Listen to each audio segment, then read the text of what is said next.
A blonde knight captain draws his shiny sword right in the middle of the street with his squad behind him, while a merchant drops to his knees and begs them to stay away from his weapons. His begging is cut short by a brutal hit that sends him crashing to the ground with a scream of pain. He's groaning on the ground while the captain smirks down at him, telling the manager it's nothing personal. They're just investigating rumors that he's secretly working with bandits. The merchant scrambles on the ground, yelling that the sword is just a basic model sold in every shop, and that some random bandit they caught just happened to have one exactly like it. The captain raises his sword and ignores their excuses, asking why a real merchant is hanging out with bandits, while the crowd whispers that the knights are just starting drama again. To get the heat off themselves, the merchants point the finger at a secret blacksmith living outside the city, and the knight looks like he just found something huge. The merchant points out a dark-haired guy named Lutz, standing in a massive grassy field, explaining that this creepy blacksmith always works alone and is definitely hiding something sketchy. He tells the knights they need to go investigate him right now, while Lutz just stares forward with these super intense, focused eyes. The merchant keeps pushing, swearing there's a shady reason this blacksmith won't join a guild, and while he claims the guy is hiding something big, the blonde knight listens closely with, he's heard enough, so he turns away from the kneeling merchant and barks an order to his soldiers. He tells them to arrest the guy for secretly selling weapons to a bunch of bandits.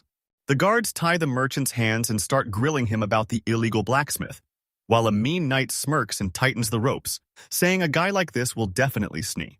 The knight just laughs at the idea, thinking a trip to the blacksmith is a total waste of time since there's no money in it, especially since the guy is just some random, unregistered worker living outside the city walls. He thinks about that tiny blacksmith shop on the edge of town where you can hear a hammer clanging, and he's sure the guy is just a total amateur with 0 customers. Inside, the blacksmith is hammering away like crazy as metal clangs through the air, even though everyone says he's just a total third-rate amateur. He slams his hammer down perfectly over and over to shape the glowing metal, and this is the story of that legendary blacksmith. He's working like a beast, and the loud bang of his hammer hitting that red-hot steel echoes through the whole shop. Sparks fly in his eyes as he focuses, telling the story of a blacksmith who forged a mysterious, nameless katana. He's totally locked in, because this is also the story of everyone who got obsessed with the sword's weird legend. With the magical sword finally finished, it started an epic journey through time and all sorts of crazy places. As it traveled around, it passed through tons of hands and seriously messed with everyone's heads. But before the legend even starts, the big moment finally hits. Lutz grips the finished weapon, dripping with sweat and shouting that it's done. He looks at his work in total shock, realizing, to see if the sword is legit, he tosses a bowl of apples into the air and slices them all perfectly with one quick swing while his assistant watches from across the room. He put the new blade to the test, and with one easy swing, the katana sliced right through an apple like it was nothing. He couldn't believe how sharp the blade was, and when he sliced the apple, it was so smooth he didn't even feel it. But honestly, this katana was just on a hole. He held the weapon up and was totally hooked, wondering how something made for killing could look so perfect that he couldn't even look away. While he stood there frozen, a stunning woman suddenly appeared right out of the sword, and he honestly thought she was the most beautiful girl he'd ever seen in his life. That vision totally shook him, making him break into a cold sweat as he struggled to even breathe. In a flash, he's suddenly standing on a wooden table with his katana still in hand, looking down totally confused about how he even got there. He snapped out of it, dropped to his knees, and threw a cloth over the sword to hide its creepy magnetic power. He slumped at his workbench, staring at the sword wrapped in cloth and letting out a massive sigh. He was in total shock. Did he really just forge a weapon that wasn't even from this world? He started thinking about how much bank he could make off this sword. A blade this top tier would sell for a crazy amount, and any regular blacksmith would lose their mind over it. But he hit. Trying to force a sale was a massive risk, and he could already see himself getting kicked out or even thrown in jail for stealing such a crazy weapon. His face went totally serious because if he got busted, the cops would take his katana and everything he owned, and he wasn't about to let that happen. He looked right back at that wrapped-up sword, the whole reason he was in this mess, and he had no clue what to do next. He sat there in total silence, staring at his weapon like it could actually talk back as he whispered, "Tell me, what do you want me to do?" Boom! The workshop door flies open and this red-haired girl bursts in shouting, "Good morning, Lutz!" Lutz nearly jumps out of his skin and tells her to knock next time, but she just gives a quick, "My bad," before teasing him about polishing his spear, which really gets on his nerves. This is Claudia, a merchant who scores cheap weapons from broke blacksmiths. And even though she's a total beauty, her blunt way of talking completely ruins the vibe. She's one of the few people Lute actually talks to, and from his seat he tells her the item she wanted is already gone. Since he finished right on time, she pats his head like a puppy and calls him a good boy while saying she's going to test the gear, and you can tell he absolutely hates being... She doesn't waste a second, grabbing a heavy axe and swinging it with so much power that the air literally whistles. She checks out the axe head and sees it's top tier, while he just crosses his arms and brags that he only makes the best stuff. She's totally down to buy every single axe and casually asks him to help load them up. But he just stares at her like she's crazy, pointing out she's definitely not some weak girl who needs help. And as a crate rattles nearby, he just sighs and grumbles about how much of a headache she is. He's complaining, but she's not even listening because she just spotted a katana wrapped in cloth. She points and asks if he just made it, and as he tries to block her, she gets right in his face, telling him it's just business. And while Lutz is totally panicking, she suddenly rips the cover off the weapon to get a good look. The cloth drops to reveal a super shiny, epic katana, and her eyes go wide as she looks at it in total awe. She gives him a sneaky smirk and asks if he really made the weapon himself, but a blushing Lutz just looks away and tells her she couldn't afford it anyway. He watches her from behind with a serious look, knowing that showing her the katana wasn't part of the plan, but since he's the one who made it, there's something he just... Like she's reading his mind, she lifts the sword and stares at it in total awe, asking him what this katana actually looks like to other people. Without even waiting for a reply, she jumps into a fighting stance, and that long blade looks like it's literally part of her arm. She's totally blown away by how good the sword. He's totally speechless as she turns back with a smirk, saying the sword is actually sharp, unlike him, and that just barely touching it would probably slice her fingers clean off. She kept staring at the blade with a serious look on her face, wondering if her eyes were just playing tricks on her or if the sword actually had the power to mess with her head. While Lutz, he stopped watching and his eyes went wide with pure panic. Then, in a totally wild move, Claudia brings the sword to her lips and actually licks the cold steel. Before she could even land a hit, he lunged forward and snatched the katana right out of her hands. He yanked her so hard she slammed onto the workshop floor with a loud thud. Standing right over her, he screamed at her for being so reckless and dangerous. She just stared up. She slowly sits up while holding her head, looking totally confused as she asks what happened, because the last few minutes are a complete blur to her.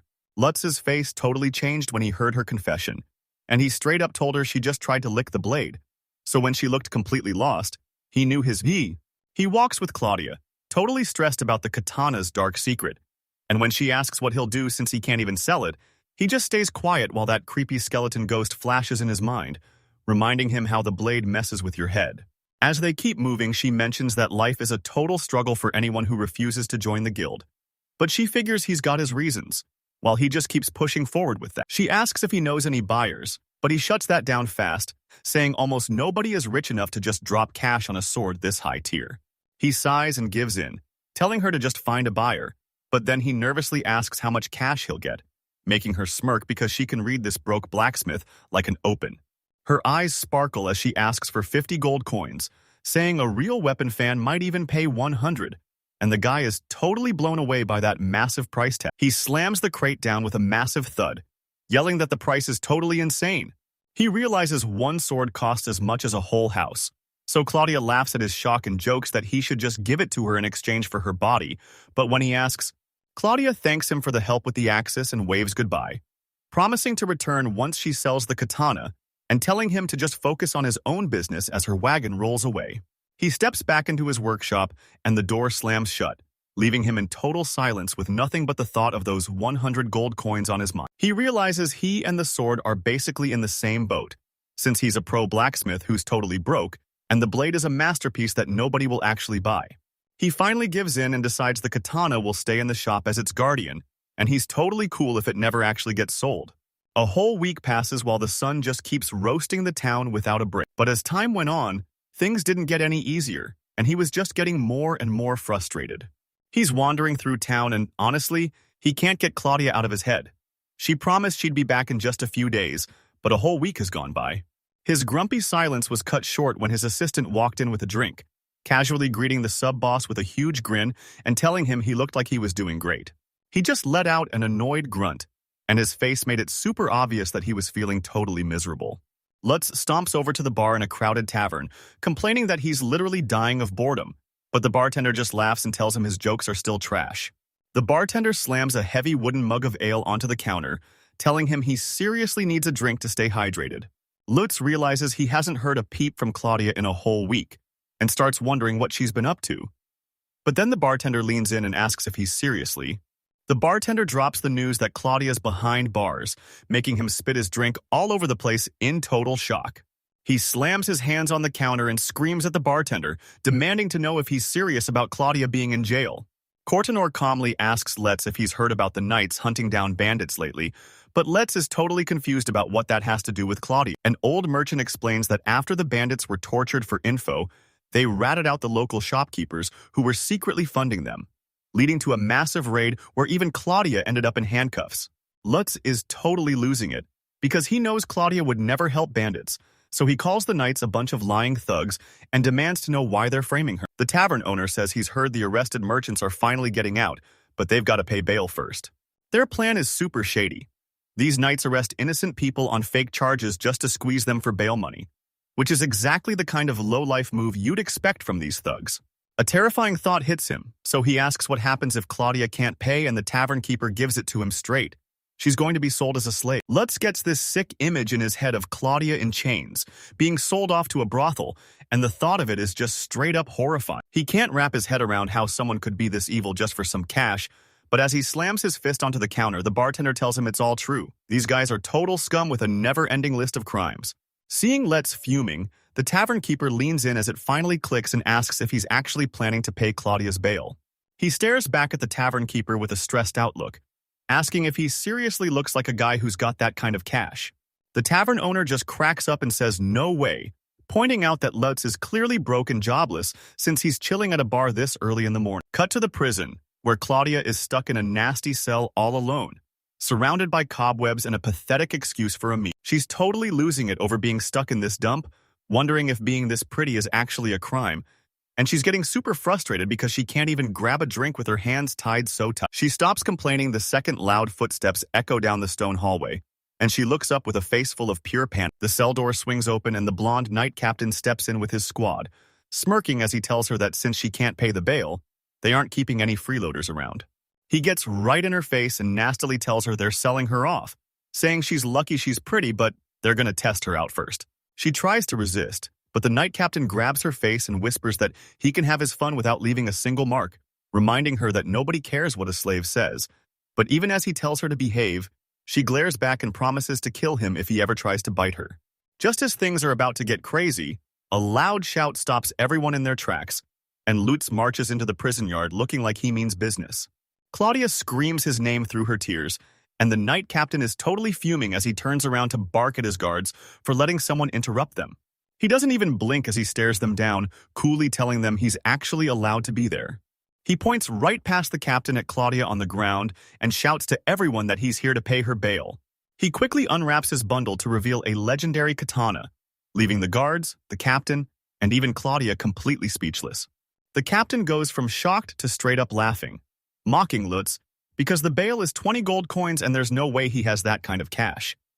Lutz admits he's broke. Claudia let out a shocked scream and yelled his name, asking if he'd totally lost it since that blade was his absolute masterpiece.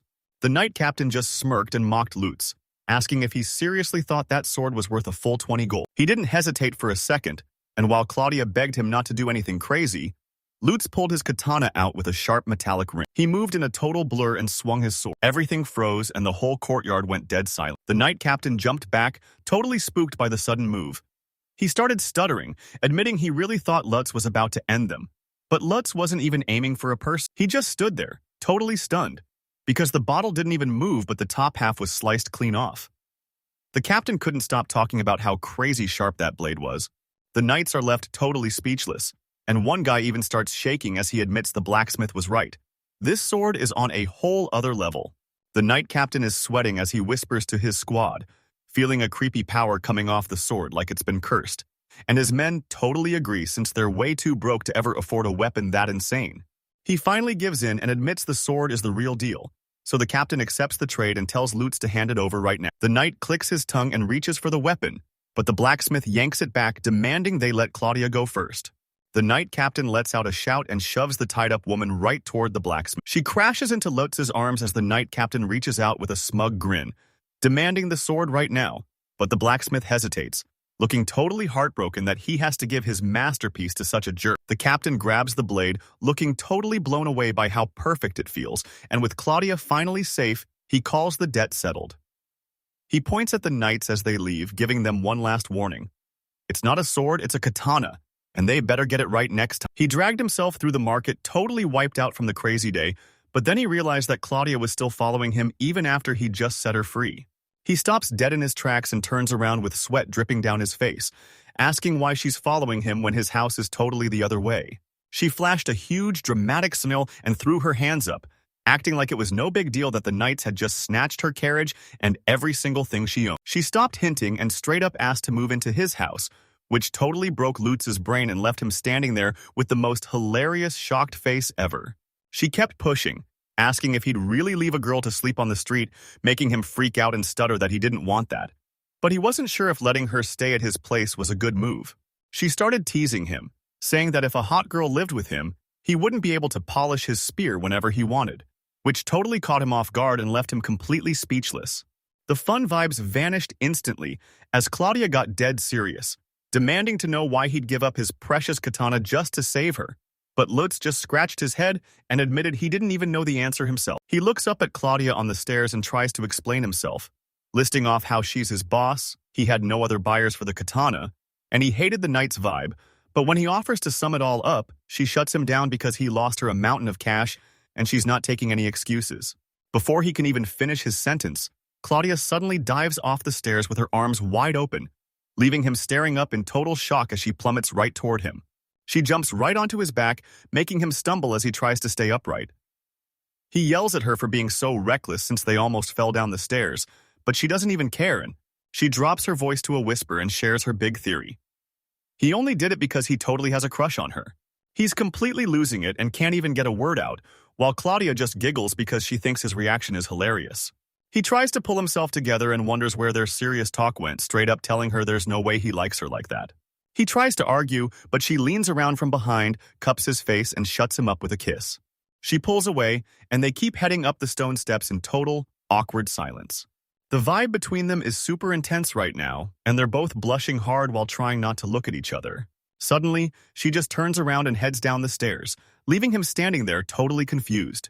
She stops and looks him right in the eyes, thanking him for saving her life and swearing she'll totally pay him back for those lost katanas. She gets all playful and spreads her arms, calling the kiss a down payment and offering her whole body as a reward, which leaves Lutz totally freaking out. He's honestly losing it because even though she almost got sold into slavery, she isn't even flinching, and he realizes there's just no way he can ever win against a girl like her. As she leads him through the streets, she admits it sounds crazy, but it might actually be a good thing those thugs took his sword. She points right at him with a huge, confident grin and shouts that his work is finally out in the wild, leaving a totally confused Lutz asking what she even means. As these armored guards hold up the katana, she explains that a sword this epic is bound to be flexed, and once the rumors start spreading, the big bosses are definitely going to hear about. She starts acting out her future fame, picturing crowds of people begging for her swords and dying to know who the legendary smith is. He listens with wide eyes as she reveals the final part of her plan, explaining that these rumors will spread way past regular knights to attract elite warriors and famous nobles who all want what he's built. The blacksmith is losing his mind with excitement because it sounds like a total dream, but Claudius just smiles and says it's 100% possible since knights pass around top-tier gear all the time. She leans in to drop the final secret while everyone checks out the sword, knowing someone is bound to spot the name carved on it and realize it was made by the legendary Master Lutz, making him. All his hype vanishes and turns into total panic. He lets out this weird, choked-up scream. His face is pure horror as he realizes he messed up big time. He forgot to put his name. She explains that his mistake cost him all the rewards for making that nameless katana, but it actually let her save a life, and now that she's working there as a salesperson, Let's looks up and tells her he doesn't regret his choice one bit. He gets back to work at the anvil with his hammer ringing out, but deep down, he knows he still cares about that blade just a little bit. While he's busy working and wondering where that katana ended up, A guy with long light hair is already unsheathing it across town for an old bearded noble who's so obsessed he claims he's straight up in love with the blade. In this world, there's an adventurer named Hero Ricardo, who's basically the local lord's golden boy. And even though he's called a hero, he doesn't waste time. Somewhere else, Gerhardt gets major props for making an awesome sword, and a young knight explains that he put a weight reduction spell on it so the user can move way faster when they're surrounded. Enchanting comes from spell forging, a ritual that gives weapons insane powers, and we see Gerhardt totally in the zone as his hands glow while he pumps magic into his blades.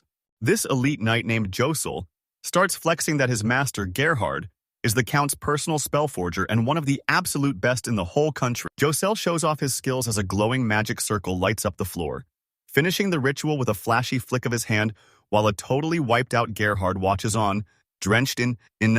With the ritual finally over, a worn-out Gerhardt tells his student he did a great job, and Josel just looks back with a confident little smirk. He stood in the workshop and pointed at a fresh blade on the desk, asking if this was the prize for Sir Ricardo, and Gerhardt leaned over to tell him it definitely was.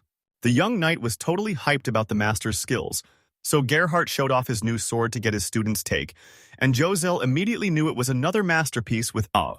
He looked totally baffled and stopped mid-sentence, questioning how such a basic spell could even work. Hart finally spilled the secret. He'd totally upgraded his weight reduction magic, making this blade way lighter than anything he'd ever built before. He explains that for a sword this massive, making it lighter is the smartest move, and it fits Ricardo's style perfectly so he can move with insane speed. The apprentice was totally blown away that his master had planned for every little detail, and Gerhardt just let out a massive laugh. Gerhardt finally stopped laughing and promised Ricardo would literally cry happy tears when he got this weapon, while Josel just watched his master with a knowing smirk. He was totally blown away by his master's skills and knew Gerhardt would become a legend for making that spell so much stronger in record time. Ricardo stood tall in the Great Hall as Count Maximilian Xander gave the Knight Captain major props for totally crushing his latest mission. Ricardo acted like it was no big deal, but Count Xander didn't care and revealed the insane reward, a legendary sword forged by the master Gerhardt himself. As a heavy case was slammed down right, he was totally stoked and thanked him, asking to check out the sword, so the Count said sure, and Ricardo reached for the handle. He pulled the sword out and it literally exploded with light, making the whole crowd lose their minds over how epic the blade looked. Everyone reacted differently to the flash. Josel was totally stunned. Ricardo kept a straight face, and Gerhardt stared down his work with crazy intensity. He clicked the blade shut and gave a quick thanks for the sword. Josel was totally confused, wondering if the Knight Captain actually hated the work. But Gerhardt knew exactly what was up. Ricardo used. The crowd was going wild for his insane skills, but even with all that cheering, it all just felt empty to him. The crowd was going crazy with praise, but he couldn't stop staring at Ricardo, and Josel got worried because he knew his master saw the disappointment in the captain's eyes. Josel realized. Once he realized what was happening, his face twisted with pure rage.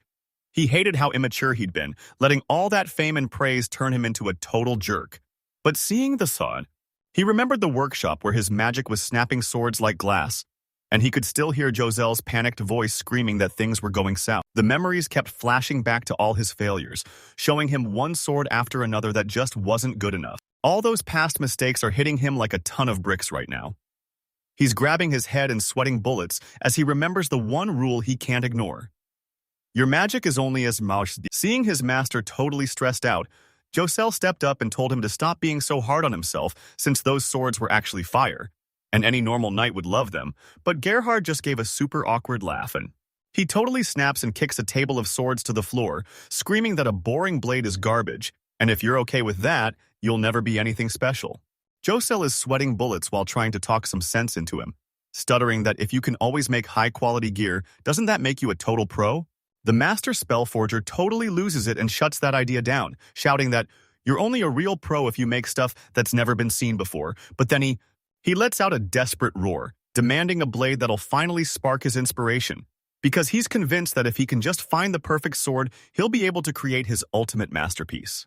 He turns to his subordinate in total desperation, screaming, "You're my only hope, Josel!"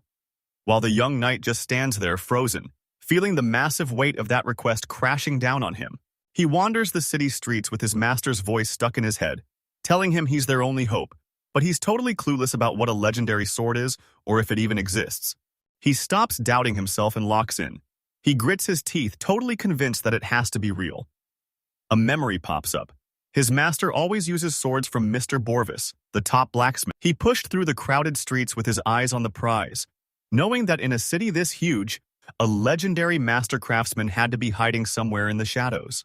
Looking out over the massive city, he remembered his master's orders to find not only a legendary sword but the master blacksmith who actually made it.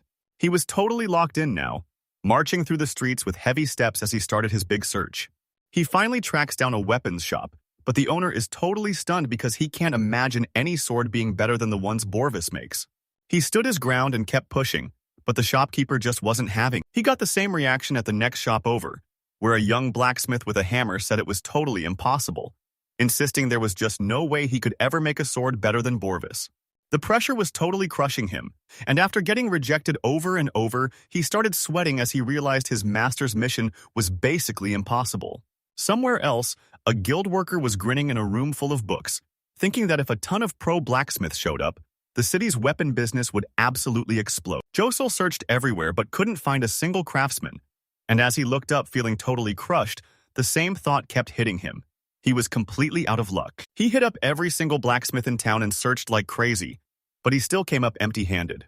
He crashed into a chair in the giant hall, feeling like a total failure. But then he realized that legendary swords aren't just going to be sitting out in the open. His brain was spinning as he realized his master and Sir Ricardo were way too picky to be impressed by just anything. He knew the only sword good enough for them was hidden in the Lord's treasure, but he instantly freaked out, realizing he'd made a huge mistake. If he even opened his mouth, his master would actually believe him, and now he was sweating bullets trying to figure. Just as he was starting to lose his mind, a guy snuck up out of nowhere and whispered right in his ear, "Sir Josel is..." He was desperately looking for a fix when everything suddenly went sideways. Right as he was reporting to his commander, the door slammed open and a knight came crashing in, gasping for air. The commander leaned in, totally hooked despite being annoyed, and asked what kind of sword could cause such a massive scene. But the knight didn't have any answers and just begged him to get to the barracks right away. They sprinted straight toward the fight, heading right for the massive stone building where the knights live. Josel's heavy boots clattered through the halls as he rushed to keep up with his commander. They burst into the courtyard right in the middle of a massive standoff, and the commander stepped up to demand why all these knights were fighting over a sword. Right in the middle of the group, Knight Captain Ricardo had just shoved his own friends away, and when another knight pointed him out for trying to keep the new sword all to himself, he just stood. Joseph was totally confused watching Ricardo look at that sword like it was the most beautiful thing he'd ever seen. He'd never seen a blade that looked so thin and sleek before. Two knights suddenly realize what's going on, and while one is sweating bullets, the other points his finger and demands to know what they're talking about, swearing they all found that item together. Suddenly, Joseph pops up behind them looking dead serious, saying he heard the whole thing and calling them out for being total thugs who frame innocent merchants just to steal their money, leaving the knights completely busted. He calls out the whole group, telling them they're acting like total bandits and asking if this is how they always steal swords. He's so disgusted he says they don't even deserve to be called knights, and with a sharp move he declares he's taking that blade back right now. Ricardo whips out his sword to face the danger, and as the blade clears the sheath, a glowing ghost lady with long dark hair swirls into existence behind him, leaving the nozzle nearby totally frozen in shock. Josel's jaw drops as this glowing woman pops out of nowhere and wraps her arms around Ricardo with a super calm but clingy look.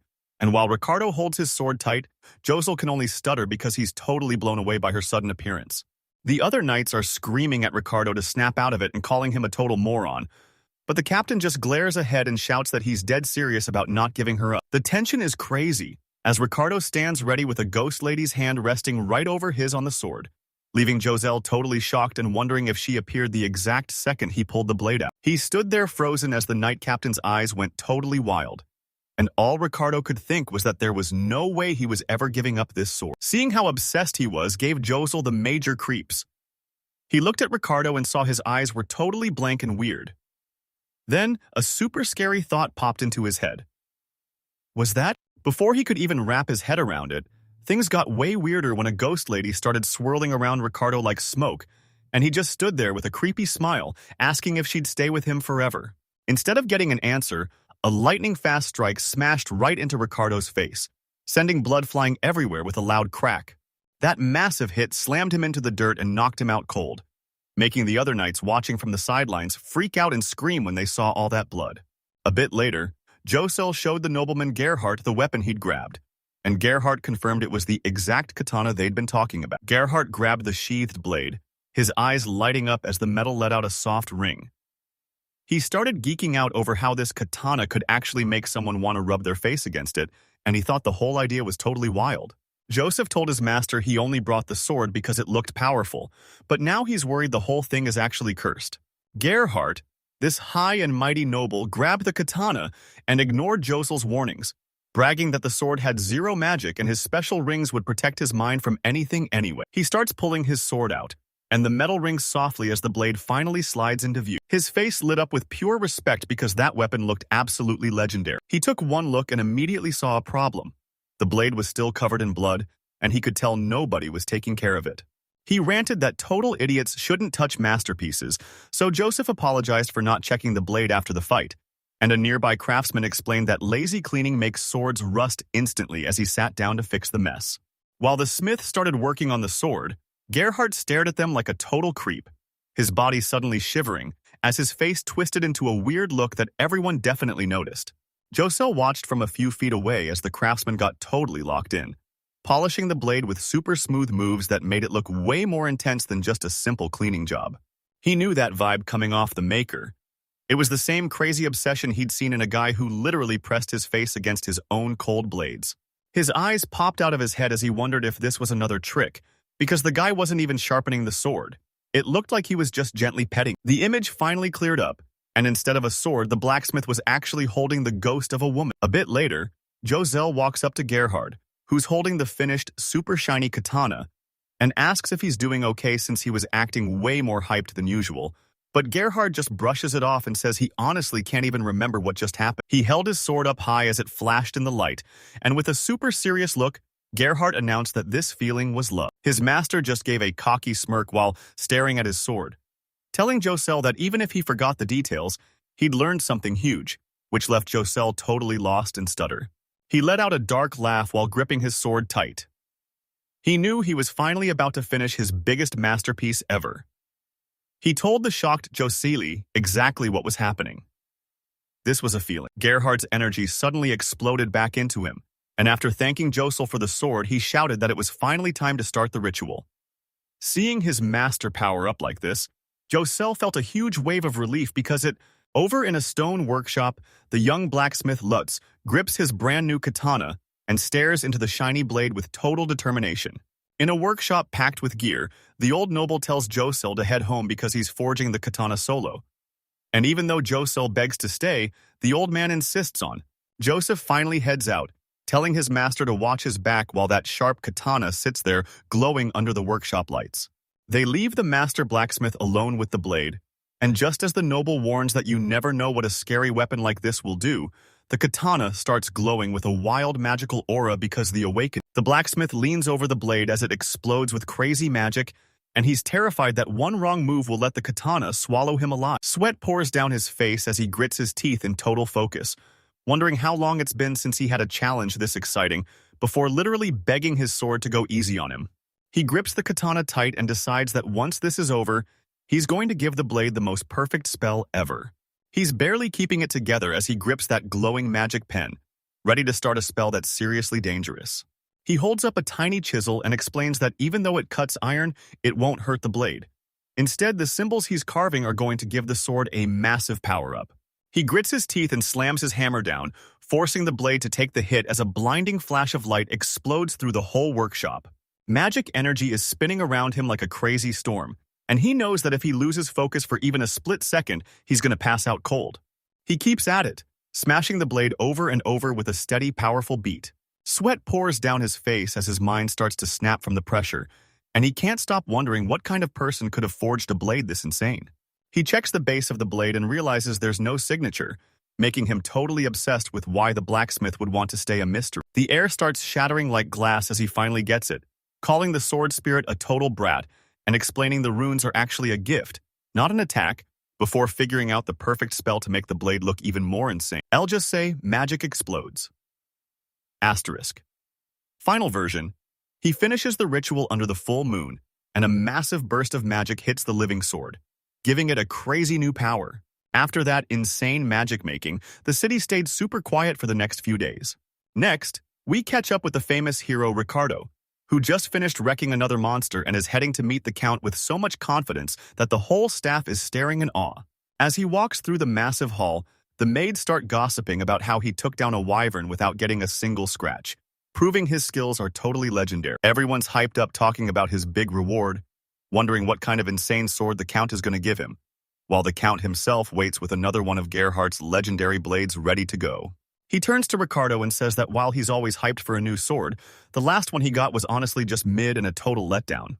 The Count's brutal honesty completely wrecks Ricardo, leaving him frozen with his mouth wide open as he stumbles over his words, totally blindsided by the insult. The Count let out a dark laugh and gave a mean smirk while someone panicked and shouted to Sir Josel about how creepy the night looked. He reached out with a gloved hand and handed Ricardo a super fancy bracelet, telling him he had to take it. But Ricardo just held the thing and asked what it was even for. Sir Josel marched along all stiff and serious, announcing that Ricardo gets a brand new magic sword for slaying that beast. But Ricardo was totally in his own world and barely managed to say thanks. He explained that the bracelet shields your mind, warning that without it, the magic sword would straight up possess you. Ricardo was totally shook, and as he looked at Josel's beat-up body, everything finally clicked. He demanded to know if that sword was the reason the night was such a mess and what. He got super serious and explained that the master put a curse on the katana to trick everyone, even the person using it, until the blade eventually turns around and takes them out. Ricardo just stared at Josel's back in total shock, asking if this was some kind of prank, because he couldn't believe a top-tier knight got completely played by a single magic sword. Josel warned him that the demonic katana was straight up terrifying and begged him to turn down the reward. But Ricardo just smirked and said there was no way he was backing out. He explained that the sword was custom-made just for him, and turning it down would be a total insult to the Count and Mr. Gerhardt. But honestly, he's such a weapon nerd that the massive doors creaked open, but he thought the whole scene was way too extra for a warrior who'd already taken down tons of monsters. He didn't hesitate for a second as he spun around and shouted that he wasn't falling for any of those demon sword tricks. He walks into the grand hall, and Gerhardt immediately starts hyping him up, calling him a legendary hero and the land's divine protector for finally taking down that monster. All that crazy hype actually made him super awkward because he didn't think he deserved any of it. The Count gripped his sheath katana and barked an order at Gerhardt, while President Ricardo grabbed his new sword and was totally ready to follow through. He just watched everything go down with a smug grin, looking like he knew exactly what was coming next. That look didn't slip past anyone, and now Ricardo is looking totally baffled with sweat dripping down his face.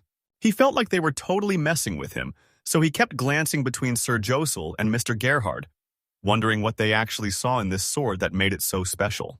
Even though he wasn't feeling it, he took the sword anyway. He thought the whole thing was a total joke. He didn't care about the magic inside the blade at all. As he grips the sword, he laughs at the idea of char magic, wondering how a lame spell like that would ever be useful in a real fight. He remembered the catch. That charm spell only kicks in after you actually cut the enemy. And even though Sir Josel hyped it up, he was still positive it wouldn't do a thing against monsters. He made his choice and asked Gerhard for the green light to draw his sword, and after thinking for a second, Gerhard told him it was totally cool.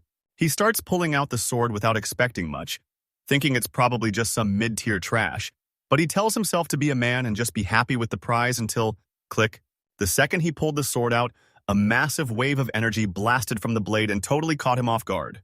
He stood there totally frozen with his sword out, as glowing spirit energy started swirling all around him. He started panicking when he realized his hands were stuck, and then his bracelet began burning hot as a sweet smell filled the air, leaving his entire body completely paralyzed. Out of nowhere, a vision hits him, and he sees a stunning girl's face right next to his own terrified reflection. Suddenly, a ghostly woman with long hair appears right in front of him, and just as he's wondering who she is, he realizes she's holding the exact same sword that's stuck in his frozen hands. The spirit lifted her sword with a scary look. Ricardo just stood there, frozen in total fear, and he knew he was about to get sliced.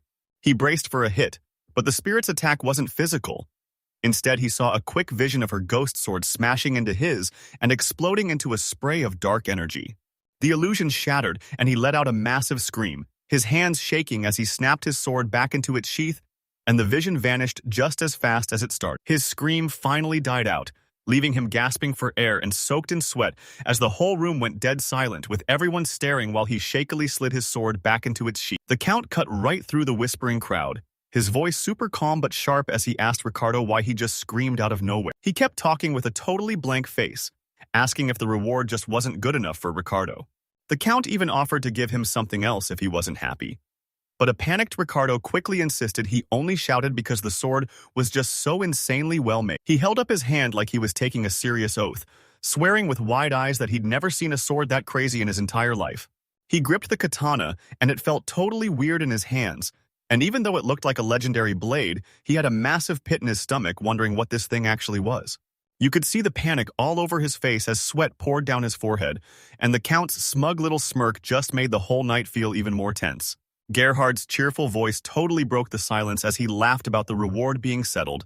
Then he looked at Ricardo and told him he hoped he'd keep using his strength to protect their home tonight. Later on, the vibe is way more chill as everyone hangs out at a tavern inside the city walls. The Count took a massive, satisfying gulp and looked like he was totally loving it. He slammed his drink down so hard the table cracked and started cracking up, yelling, "Yo, Josel, did you see Ricardo's face go totally pale? That's exactly what I wanted." Joseph admitted he was freaking out that Ricardo might have actually hurt himself with the blade, and the Count got real serious, knowing that would have been a massive disaster. A sharp knock hits the door, and he says the hero is finally here. Then the door slams open as a stressed-out Ricardo bursts in holding the katana and demanding to know what he was just handed. He slams the weapon onto the table right in front of the Count and Josel, then leans in to demand the truth about whether the sword is actually cursed. The Count keeps it cool and says there's no curse, making Ricardo lose it since a ghost lady literally just tried to end him. Even though the Count admits he saw her too, Ricardo yells that he doesn't care if it's a ghost or a curse, it's still trying to kill him. He sips his drink and explains that the katana is just way too beautiful, and its vibe is so strong it messes with the heart of anyone who looks at it. The Count admits he put a charm spell on the sword just to see what would happen, turning it into a magic weapon. Ricardo screams that you don't just mess with magic out of curiosity, so he makes a deal. If Ricardo can't handle the katana, he just has to give it back, and the Count will hook him up with a basic sword instead, smirking as he asks our hero for his final choice. He slaps 5 daggers down on the table to show Claudia they're all there, but she just stares at them in shock, asking if he seriously thinks these blades are only worth 80 silver coins each. She holds a blade up to the light, her eyes popping at the quality, and yells that he could have gotten 5 gold for these, which is way more than the 80 silver he was expecting. She finally snaps and starts lecturing him about how quality is everything in business, but a totally stressed-out Lutz just waves his hands and tells her it's way too late to fix it now. He explains that being a blacksmith is all about balancing speed, quality, and price, but since he only spent his own time and sweat, he's not worried about the money. He knew this job was way too important to mess up, so he refused to take any shortcuts and gave it everything he had. As they walk through town, he asks why she even tagged along since she could have handled the sale solo, but he admits that having a guy with a katana makes people way easier to. His face gets totally serious as he reveals the truth. Their customers are the type of scumbags who'd frame a woman for no reason, so he's definitely not letting her go by herself. She giggles from right nearby, teasing him about how he's actually way more overprotective than she expected. As they get close, Claudia smirks and says they should just sell their stuff and dip. But Lutz tells her to keep it down since this place reminds him of the time those thugs jumped. Inside a wild tavern, she makes a big entrance and tells the whole crowd their delivery is finally here. She slams her hands down right in the middle of their card game, sending coins and cards flying everywhere as she shouts that it's time to show off the goods. And the guys, one of them chugging straight from a massive keg, are totally down to take a break and drink. She tells the crowd of guys to come closer and check out the epic blades she brought with her. One of the guys pulls out a dagger that's glowing under the tavern lights, and the whole crowd is hyped because it looks way sharper than a massive longsword. The vibe turns sour when a young guy points his sword at his bearded buddy for a test cut, making the man snap in anger while another friend just laughs at how scared he is. Claudia tries to fix the situation, but he just steps in and cuts the clients off, telling them the daggers are 80 silver and they better bring the money right now. The client leader just laughs at the 80 silver price tag, calling it a total joke, while his bearded buddy jumps in and says they're only paying 60 max. Lutz doesn't even get a chance to speak before Claudia jumps in to explain they're just running a business, but the leader shuts her down with a smirk, complaining that the weapon. He's totally losing it, slamming the dagger onto the table and shouting that everyone will laugh at such a basic weapon, so he demands a lower price or he's walking away. Claudia is totally stunned by his freakout, so she sighs and tries to save the deal, admitting the dagger looks basic but hinting that it's actually hiding a massive secret. Before she can even finish, Lutz's gloved hand suddenly cuts her off, leaving her totally shocked by the move. He grabs the dagger and slams it deep into the table, making it crystal clear that the deal is officially dead. The bosses are totally losing it after that news, and one guy screams, "What did you say?" while calling everyone selfish and demanding they actually listen to their customers. The guy was screaming his head off, but Lutz didn't flinch. He fired right back, calling him selfish and asking why he'd ever listen to someone who couldn't even stick to their 80 silver deal. He shouted over the crowd that his daggers were worth 5 gold coins, not 80 silver. And since he put his heart into forging them, he wasn't selling to a total jerk, making the leader got ticked off and whipped out his sword with a sharp click, screaming that Lutz should have just shut his mouth and calling him a total fraud. He laughed at the idea of. The vibe got super heavy as the client charged forward, literally shaking with anger. As the enemy gets closer, things are looking pretty bad. Let's look at how messed up this situation actually is. They're totally outnumbered. The second he pulls his sword, every one of stuck with a choice he couldn't make, he did something totally wild. He smashed his head right onto the table in a massive bow. Then, his voice flipped to super happy as that sudden personality flip worked perfectly, and the scary vibe vanished as the guys forgot they were mad and started dumping their cash on the table while Let's just stayed quiet and bowed until this deal goes way smoother, and he's all smiles as he confirms the 80 silver coins and thanks his customer. This sale was a total breeze compared to that last messy deal. A rookie couldn't believe a dagger cost 5 gold, but his boss didn't even blink before paying up. Claudia even, the boss of the group, was still super annoyed about how things went down. He yelled that he wasn't even done making a deal yet. He kept picturing Lutz going beast mode at the forge. His crew totally ignored his whining because they didn't care. And one guy even told him he was wasting time and almost wrecked the deal for everyone. Back in the present, Claudia explains her side of that crazy sale, playfully telling Lutz that even though he jumped in uninvited, she was actually making sure everyone got a fair deal. She definitely earned this win. A fat bag of coins slammed down with a heavy thud. That was it for the night's business. The whole trade turned out to be a massive success. Inside, they finally got to see the payoff for all their hard work. Claudia dumped out the last of the payment, and a literal mountain of gold and silver coins covered the table. She admitted it got. He told Claudia she should grab a dagger to stay safe, but they were almost sold out, and she was just happy a knight bought the last one instead of that annoying guy, until a furious merchant showed. She ignored the distraction and pointed right at Lutz, telling him that if he's giving her a sword, it has to be one he made just for her. He was totally stunned by her bold move, but Claudia kept going, saying a handmade gift is the best way to make a girl's heart race, and a custom blade would be a dream. She gets right in his face, touches his chin, and whispers that she knows he's already totally fallen for her. She backed off with a serious look and tapped her foot, demanding to know why he made those daggers way more valuable than they needed to be, leaving Lutz totally speechless while he stood there surrounded by piles of cash. She didn't even wait for him to answer, leaning in to poke his chest and acting all confident that he totally did it just for her. The vibe was totally ruined when the angry merchant started waving a dagger around, complaining that his scary customers would have ended him if he tried to sell them such trashy gear. He's totally tripping and can't give a straight answer, so Claudia leans in close with her hand on his shoulder and asks if he worked so hard on those blades just because he was worried about her, but he just mumbles some lame excuse to dodge the question.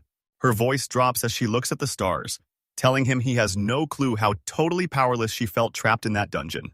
As the memories hit, she clings to him and admits she was actually terrified in that dark cell, wondering what the beast would do, leaving Lutz totally stunned by her honesty. She pulls away and says sorry for losing her cool, admitting that his constant happy energy just made her own fear feel way more intense. She leans in until they're face to face, whispering that he's always been special to her before finally confessing her love. She finally admits when she caught feelings, saying that seeing him try so hard and then save her that day just made her emotions totally explode. She finishes by telling him she's been thinking about him ever since that day, leaving Lutz totally shook and blushing like crazy as he stammers out He stood there totally stunned by her confession, so a blushing Claudia asked what she could possibly give him back for sacrificing his katana just to save her. She's getting super annoyed that he's so clueless, literally asking him how he can be this dense, while he's just thinking her help is already way more than enough to pay him back. She finally takes charge, hopping onto his lap and tilting his chin up to look her in the eye as she tells him she wants to give him her whole world asking if he finally gets it. Out of nowhere, he scoops her up into his arms with a smirk, realizing that while she's always been pretty, she's actually super cute. And he tells her straight up that he had no idea she felt this way. Under the moonlight, everything finally clicked for him, and he just wanted to pull her into a hug right then and there. Deep inside a massive city, this noble named Gerhardt is laying out the plan to his knight, Josel.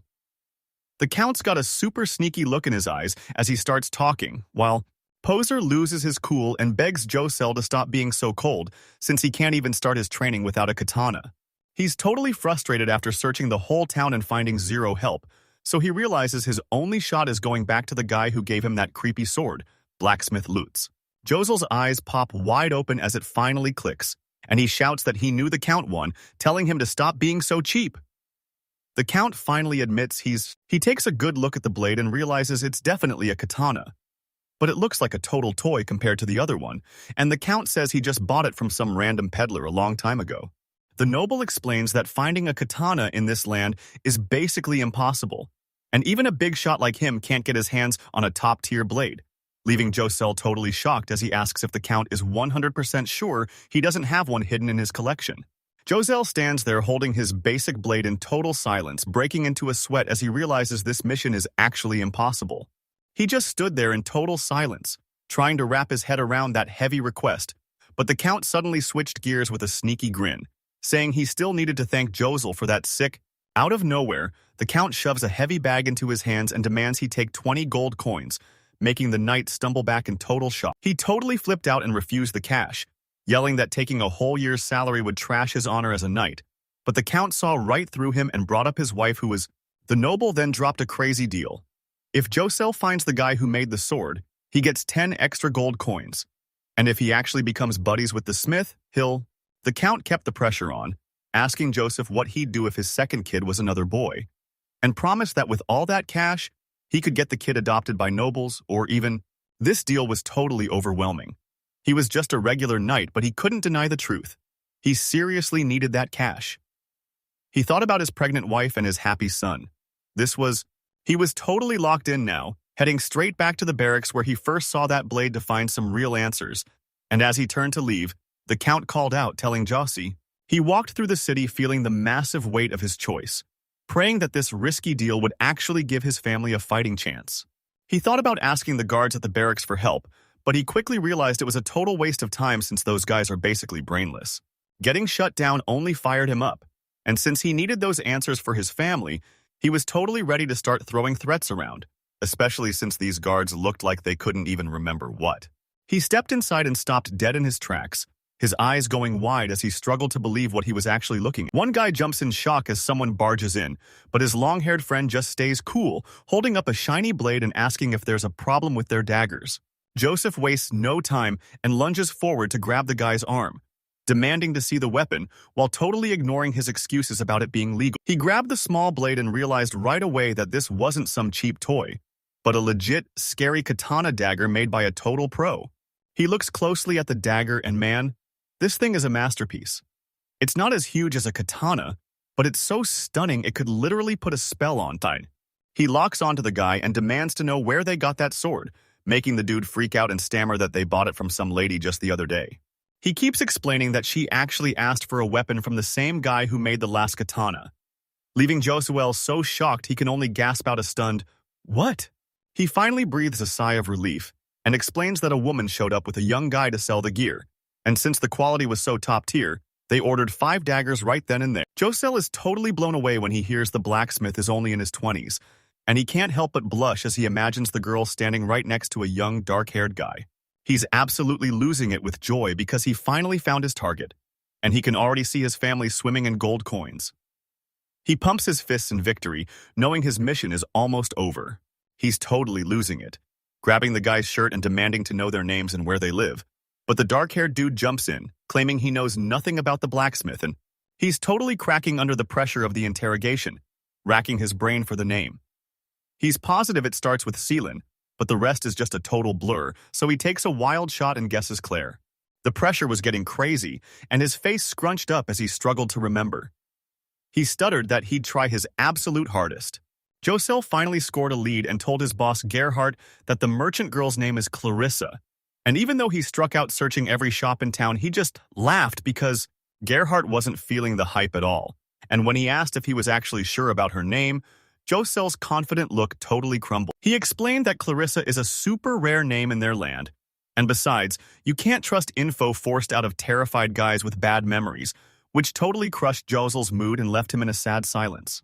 Gerhardt stood up so fast his chair rattled, telling Josel he'd done enough and could step aside because he was taking over the interrogation himself to make sure this guy finally talked. His eyes got super serious as he announced he was taking over the investigation himself and heading outside the city walls, leaving Josel totally confused by the sudden move. Joseph points at the map and argues with his boss, claiming only thugs live outside the walls and there's no way a master swordsmith would be caught dead in a place like that. Gerhardt keeps it chill and asks if the swordsmith is actually just a young guy, and Josel says yeah, wondering why his age is such a big deal. He explains that guild rules force blacksmiths to be assistants for years, so since a 20-year-old would never get any real work, this guy has to be a rogue. Josel isn't buying it, calling those outside workshops a total mess of junk and saying there's no way a better builder exists out there, but Gerhardt just laughs at how clueless he is. The old noble points out that way more people live outside the castle walls than inside, warning Josel that being close-minded will make him miss out on real talent, which leaves the young knight totally speechless. He switches tactics and begs his master not to go outside the walls alone for such a small mission, but as Gerhardt ignores him and walks away, Josel desperately asks him to leave the height. Even though he got shut down, he tries one last time just as Gerhardt reaches for the door, warning him that his snobby attitude toward the outer districts might totally offend the blacksmith there. Gerhardt turns to Josel and actually apologizes, admitting he shouldn't have doubted a pro knight who spent his whole life training. He hands over the gold he promised and tells, with everything finally handled, he hops on his horse and rides out of the massive city gates all alone, heading back into the wild outer lands for the first time in forever. He started his search at the weapon shops, but he quickly realized there were way too many places to check, especially after a shopkeeper just waved him off like it was impossible. He stepped up his game, hitting up local bars and chatting with street sellers to find any clues he could. Finding this swordsmith was way harder than it looked, and after searching all day, they still hadn't found a single clue. As the sun started to set, he stopped and stared at the horizon, wondering how many more days it would take to finally get that lease. The only sound was his horse's hooves as he realized that hunting for someone in a strange land at night was a total blast, even if it was a huge challenge. He headed toward a small village, realizing he had to look in new places if he was ever going to find the blacksmith. He decided to hit up the next village to ask around, figuring he could track his target down by seeing who's been buying blacksmith gear like whetstones. As he walks into the village, a cheerful kid pops up to tell him it's a lumberjack town and asks what an old-timer like him is doing there. What the boys said made it all click. A village full of lumberjacks would totally need a blacksmith to fix their axes, so there's a huge chance one actually lives here. He walks up to a group of women at the well asking for Clarissa, and while Claudia watches, another lady tells him she has no clue who that is. He was totally fed up, stumbling around and grumbling about how his plans always fall apart. Just then, one of the women shouts for him to wait and asks if he's looking for Claudia, since he's the guy working for a lady merchant. He eavesdrops on the village women gossiping over laundry and hears that Claudia is dating a blacksmith, which is when it finally clicks for the old nobleman. Claudia is the exact person he's been looking for. He's totally locked in as he processes the news, while the ladies keep chatting about how their husbands love the axes they bought from Claudia's boyfriend. One of them didn't even realize. One of the ladies mentions that Claudia is a regular who had deliveries and sharpening to do today. So the noble takes his chance and asks exactly where they live. The girls guess she dragged her boyfriend along to help with the work, so the noble spins around and stares straight into the nearby woods. He follows the trail into the woods and finds a clearing where a guy is hunched over a stump, sharpening an axe while the scraping sound echoes through the trees. Wait, looking at Shen, he stares at the guy's young face, questioning if this kid is actually the person he's been hunting for all this time. The noble locks his eyes on the kid's hands as they move with total confidence and a perfect rhythm. But even though the talent is obvious, he's still doubting if this is actually the guy. He totally freaked when he saw the weapon, pointing at the weird sword that was way too long for a dagger and yelling, "Claudia!" in shock. Claudia showed up right when he called, walking toward the guys in the forest clearing, while Josel stood there laughing and telling the lumberjack he had a sharp eye. And then she didn't even bother talking. She just smirked and drew her sword so fast it flashed, sending a sharp ring echoing through the trees. Gerhard was completely shook, and Claudia shouted that her partner wasn't just some random sharpener, but a top-tier blacksmith, telling everyone to just watch because the blade would prove everything. Gerhardt leaned in and his jaw dropped when he realized this wasn't just a dagger, but a deadly eye-couchy sharp enough to stab straight through a heart. It hit him all at once. A scary old noble with a huge white beard walks up and grabs the young blacksmith's shoulder, staring him down like he's about to ask something big. He's wondering if this kid is... The noble looks over and sees Claudia holding up a glowing eye that lights up the whole clearing. And as he watches the blacksmith work while the others look on, he realizes this blade is definitely made by the person he's been hunting for. Sweat drips down his face as he realizes he has zero proof this guy is legit, thinking he might just be a fake who found those swords by luck, so he decides he's got to find out. The noble guy turns to the girl holding the weapon and politely asks if she's Ms. Claudia the merchant, and she looks him right in the eye and says yes. Once she confirms it, he keeps going, asking if she even knows who he is since they haven't actually met yet. He steps up with total confidence and reveals he's Gerhard, the personal spell forger for Count Xander's family, leaving everyone stunned as Claudia gasps and the lumberjacks just stare with their jaws on the floor. The lumberjacks are totally stunned as they realize that if he works for the Count, he must be a high-ranking noble, and they can't figure out why someone that important would ever show up in their tiny village. He breaks down the whole situation for Claudia and Gerhard, explaining how a mysterious sword was brought to the barracks a few days ago, and Claudia is totally shocked by the news. The moment the weapon shows up, Claudia asks if it's a katana, but Gerhard strokes his beard and tells her it's not even technically a sword. His eyes narrow as he realizes something crazy. She actually knows all about the bewitching blade. She's totally right, and she explains that this specific katana was actually a gift for the Count before he passed it on to someone else. Gerhard admits he's obsessed with it and really... Right then, the young blacksmith at the forge gets interrupted. A kid runs up yelling that he's got visitors and a fancy nobleman is here to see him. Off in the distance, Gerhard and Todd. He gets super frustrated and snaps that it's a bad time, telling the kid to make the guest wait until he's done forging this axe because the first order comes first. Watching from the sidelines, Gerhard just smirks, figuring the blacksmith is acting all tough just to hide how scared he is of a noble. They were just hanging out by the forest as the sun started to set when finally, someone walks into the clearing and says, "Sorry for being so late." Wiping sweat from his forehead, the new guy introduces himself as Lutz the swordsmith, and the old man is hyped to meet him because he's got a big request. He gave a firm squeeze during their handshake to make sure the noble actually wanted that katana. And while the old man agreed, he said he had to ask one thing first. His eyes sharpen as he gets dead serious, asking Lutz straight up if he really made that katana for the knights, catching the young smith totally off guard. Before Lutz could even finish, the noble's eyes locked onto the sword at his side and asked to see it. So Lutz told him he forged that one too and whipped it out in a flash. He asked the noble if he wanted to check out the sword to see his skills, and while the young smith was totally down to show it off, the old man shut him down and said he actually had a major problem with that. He said this sword was total junk and didn't show his real talent, basically calling it a cheap blade he wouldn't mind seeing snapped in half. The noble argued that a real master would keep. While the blacksmith stayed quiet, Claudia jumped in to cut Gerhard off, showing the nobleman a sick blade Lutz made and telling him he had to see this instead. This rich noble tried to shove the blade away, shouting that he already knew how awesome the Aikuchi was, but Claudia wouldn't back down and told him to just keep watching. Even though he's fighting back, that blade was built for one reason only. It's made to take down an enemy with one lightning-fast perfect strike. Wadia kept standing up for him, explaining that even if it sounds wild, Lutz put his whole heart into making this ikuchi just for her.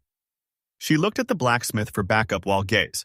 Her words actually get through to him, so Gerhard asks to see the sword's tang to find the maker's name, and a confident Claudia hands it over, knowing this is going to prove her right. Just as she went to hand over the sword, a hand shot out and someone screamed for her to wait. It was Lutz's hand, and his heart was absolutely racing. He stumbled over his words, telling Gerhard not to look because there was totally nothing to see. Claudia's face completely fell. He panics and tries to point out the hidden writing, but Claudia loses her cool, snatches the blade back, and demands he prove he actually made it himself. Gerhard just grabs the blade again and tells everyone to chill, saying he can pop that peg out without even using a hammer, while totally ignoring Lutz's panicked questions about needing a vise. Lutz is sweating bullets as he pulls the peg out, and while Gerhard thinks he's just looking for a rival's name, the real reason he's freaking out is what's actually written on that tang. He slides the blade right out of the handle, and Gerhardt's bored face turns into total shock the second he reads the writing on the metal. Instead of a name, there's a secret message carved right into the steel for the person he loves. Claudia turns bright red and lunges to stop Gerhardt, screaming that Lutz is just way too obsessed with her, while the poor blacksmith hides his face in total shame as Gerhardt starts laughing. He bursts out laughing and apologizes for ever doubting Lutz, admitting the blade is definitely his work since only the real creator would carve such a personal message for a girl on. Lutz gives the happy lumberjacks a sheepish grin and tells them he's still got blades to sharpen, but they should definitely swing by his workshop later. When they ask why he won't just put the count first, he stands his ground and explains that if he starts picking favorites based on rank, he'll lose everyone's trust, from the local workers all the way to the count himself. Gerhardt just laughs it off and says his business can wait, so he'll swing by another time, and Claudia tells him she'll be waiting. Later, things finally quiet down as a cup of hot tea is served, and when they're told they can ask a question, they're totally down for it. While hanging out with Lutz and Claudia, Gerhard finally asks about the katana Lutz chucked at the knights, and Claudia jumps in because she's dying to know who actually ended up with it. Lutz is totally caught off guard by a question, but Gerhard keeps pushing, saying that since Lutz built the thing, he's got to be dying to know what happens to it, so they should talk about that first. Then he drops the truth. The sword belongs to a guy named Ricardo, and Gerhard says he's not just some fighter, he's actually the country's legendary hero.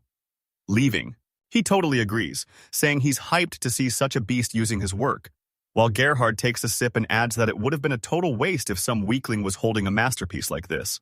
The noble leans in and drops a massive secret. That katana is actually way stronger now than when it was first made. He reveals he personally used a charm spell to forge it, and Lutz and Claudia are absolutely losing their minds. This sword is now an insane magic weapon, and its energy is so dark it feels like it could curse anyone standing nearby to death. The young blacksmith starts sweating bullets, wondering if even the hero can handle a weapon this insane. But as he imagines a blade soaked in blood, Gerhard tells him to chill because their only job is to build. He finishes explaining exactly why the Count is so obsessed with katana, and after a heavy silence, Gerhard asks Lutz what he thinks about the whole situation. The noble leans in close and asks Lutz to make him a weapon, making the blacksmith's eyes light up as he says yes immediately, while Claudia smiles because things are going even better than she hoped. Gerhard loves the energy, and Lutz just rubs his head, admitting he's usually dead broke and is super thankful for such a massive job. Lutz and Gerhard start talking about the job, and when Gerhard asks to carve ancient runes into the blade, Lutz is totally cool with it. The nobleman then mentions he explains that you can't blame a fighter for wanting tweaks since a sword that's easy to use is literally the difference between life and death. So if a blade is too long, Gerhard looks totally impressed and says Lutz has the perfect mindset for a pro, promising to use his strongest magic to forge the weapon as best as he can. Gerhard gets straight to the point and asks Lutz what kind of sword he wants, while the blacksmith fires back by asking for the exact details of the katana.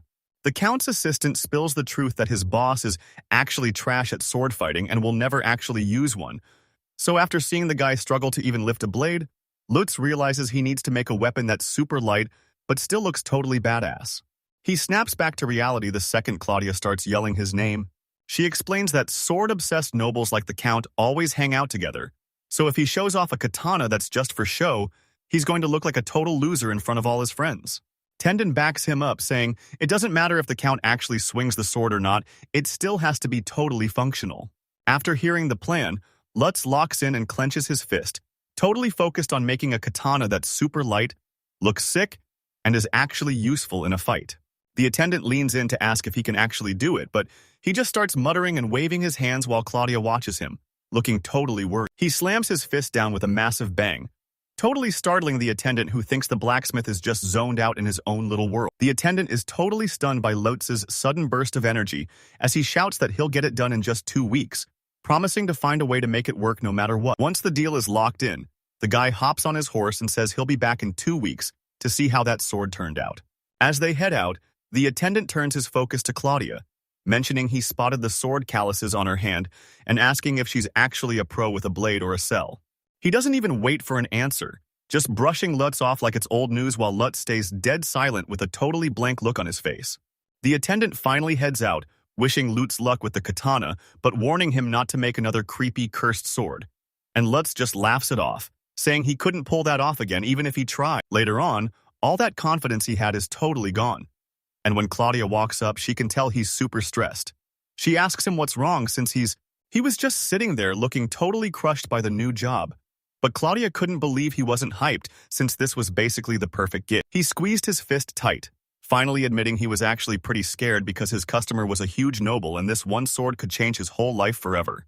Claudia cut off his worrying by slamming her hand down, telling him his life changed the second he threw that enchanted night sword, because that's exactly what won her over. She leaned in close and pointed her finger right at him, saying everything else was totally pointless compared to this.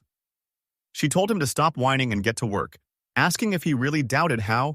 She offered to show him the proof to back up her story, but he got super flustered and shut her down immediately. She was totally bummed that his secret love letter got found so fast, since she was planning to save it as a funny joke for when they were both old and wrinkled. He looked up, totally stunned, as she told him that even though the letter was pretty sweet, she was just glad she found out how he felt so early on. He stood there, totally frozen and blushing as Claudia leaned in, smirking because she finally had something to tease him about for the rest of their lives.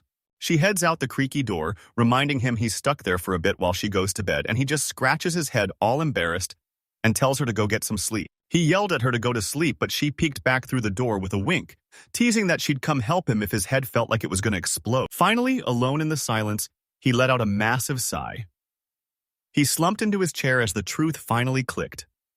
Nothing else even mattered anymore. He started thinking about Claudia, and even though she's a total weirdo, her happy energy and grit are actually super inspiring. He decided right then to follow her lead, clenching his right then. A massive explosion rocked a building nearby, and the sound was totally insane. Somewhere else, a gloved hand locks a heavy door tight. The plan was super basic. Rich noble guys usually can't handle a real fight for long.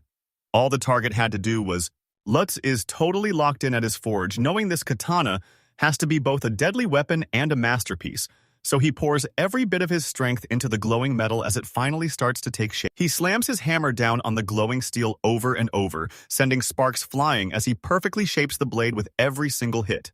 2 whole weeks fly by under the blazing sun. Suddenly, a loud knock hits the door as a guy shouts to see if his new katana is ready.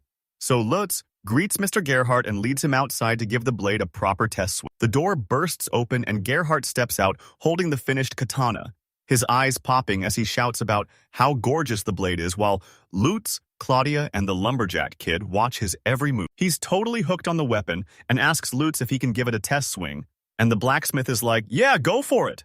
Once he gets the okay, Gerhardt locks in and grips his katana tight, holding his breath as he feels the blade's weight right before taking his first swing. This noble dude grabs the new katana and locks in, ready to see if it's actually legit. He takes a sharp breath and lifts the sword high, making the shiny steel sparkle. He lets out a massive swing that rips through the air with a huge whoosh, and he's totally shocked because this giant blade feels way lighter than it actually looks. The silver blade swings sideways in a total blur, moving like it's got a mind of its own. The swing finishes, the whoosh of air fades away, and the blade stops dead in its tracks. He stares at the blade, totally breathless, and says the wind literally cries every time it swings because it's so perfect. Then he looks up and tells Mr. Lutz he made an incredible katana. The praise is just hanging there, but the blacksmith stays totally silent with a blank face until Claudius feels the awkward vibe and finally whispers his name. Out of nowhere, Gerhardt's face gets super intense as he snaps at the blacksmith, demanding to know what the problem is, yelling at Lutz and asking if he's actually unhappy with the weapon since it's clearly a total masterpiece. As the nobleman grills him, Lutz just scratches his head and admits the katana isn't actually finished, leaving Claudia shocked until he explains there's still one final step to go. He points right at the sword Gerhardt is holding and reveals the big catch. It's still missing the smith's mark. The noble guy completely flips out, screaming that this is happening all over again because the other soul inside katana has already caused him way too much trouble. He's ready to take the sword home right this second, demanding they pick a name and carve it in immediately. But the blacksmith just crosses his arms because he totally hates naming his own creations. Gerhardt tells him to quit playing around, so he just stares back and suggests calling it the Count's sword, since it's for a count, making the nobleman so mad he grips his own blade in silence. Right before things get out of hand, Josel and Claudia jump in, and as the knight reaches for his sword, Claudia snaps at Gerhardt that letting Lutz name anything is a total fail, because the guy, she holds up the weapon to show off its basic handle and pitch black sheath, explaining that she only cares about how well it works, while Gerhard literally loses it, crying that the blacksmith must have been. He rubbed his beard and started second-guessing things because windsweep just didn't sound cool enough for a sword that could literally slice through the wind. So when Claudia saw him stalling, she told him that since he helped build it, he should be the one to name it. She doubled down and picked a name way more legendary than just the wind, a sword that makes demons scream and cry. And while Lutz was totally shocked, Gerhard looked like he'd just heard. Gerhard stood by his horse, totally locked in and ready to go. He gripped the katana and held out a heavy bag of coins. He said the name sounded awesome. Then he handed over oil. While he kept writing with his katana held high, Joselle told the crew they'd get a massive bonus if the Count liked it, and he was totally sure the guy would be blown away.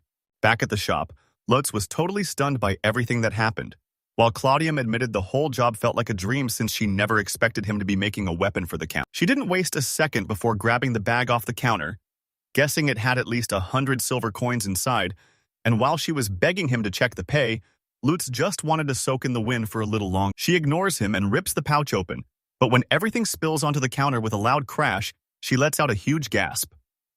Hearing her scream, he totally panics and starts yelling, asking if that old guy scammed them with fake money. He was totally stunned when a massive pile of shiny coins came crashing out of the bag and flooded the table. He stood there shaking and sweating, his eyes wide as he struggled to believe the insane sight right in front of him. He totally freaked out when he realized Gerhard paid them in gold instead of silver. And after Claudia checked, she confirmed they were holding 100 legit gold coins.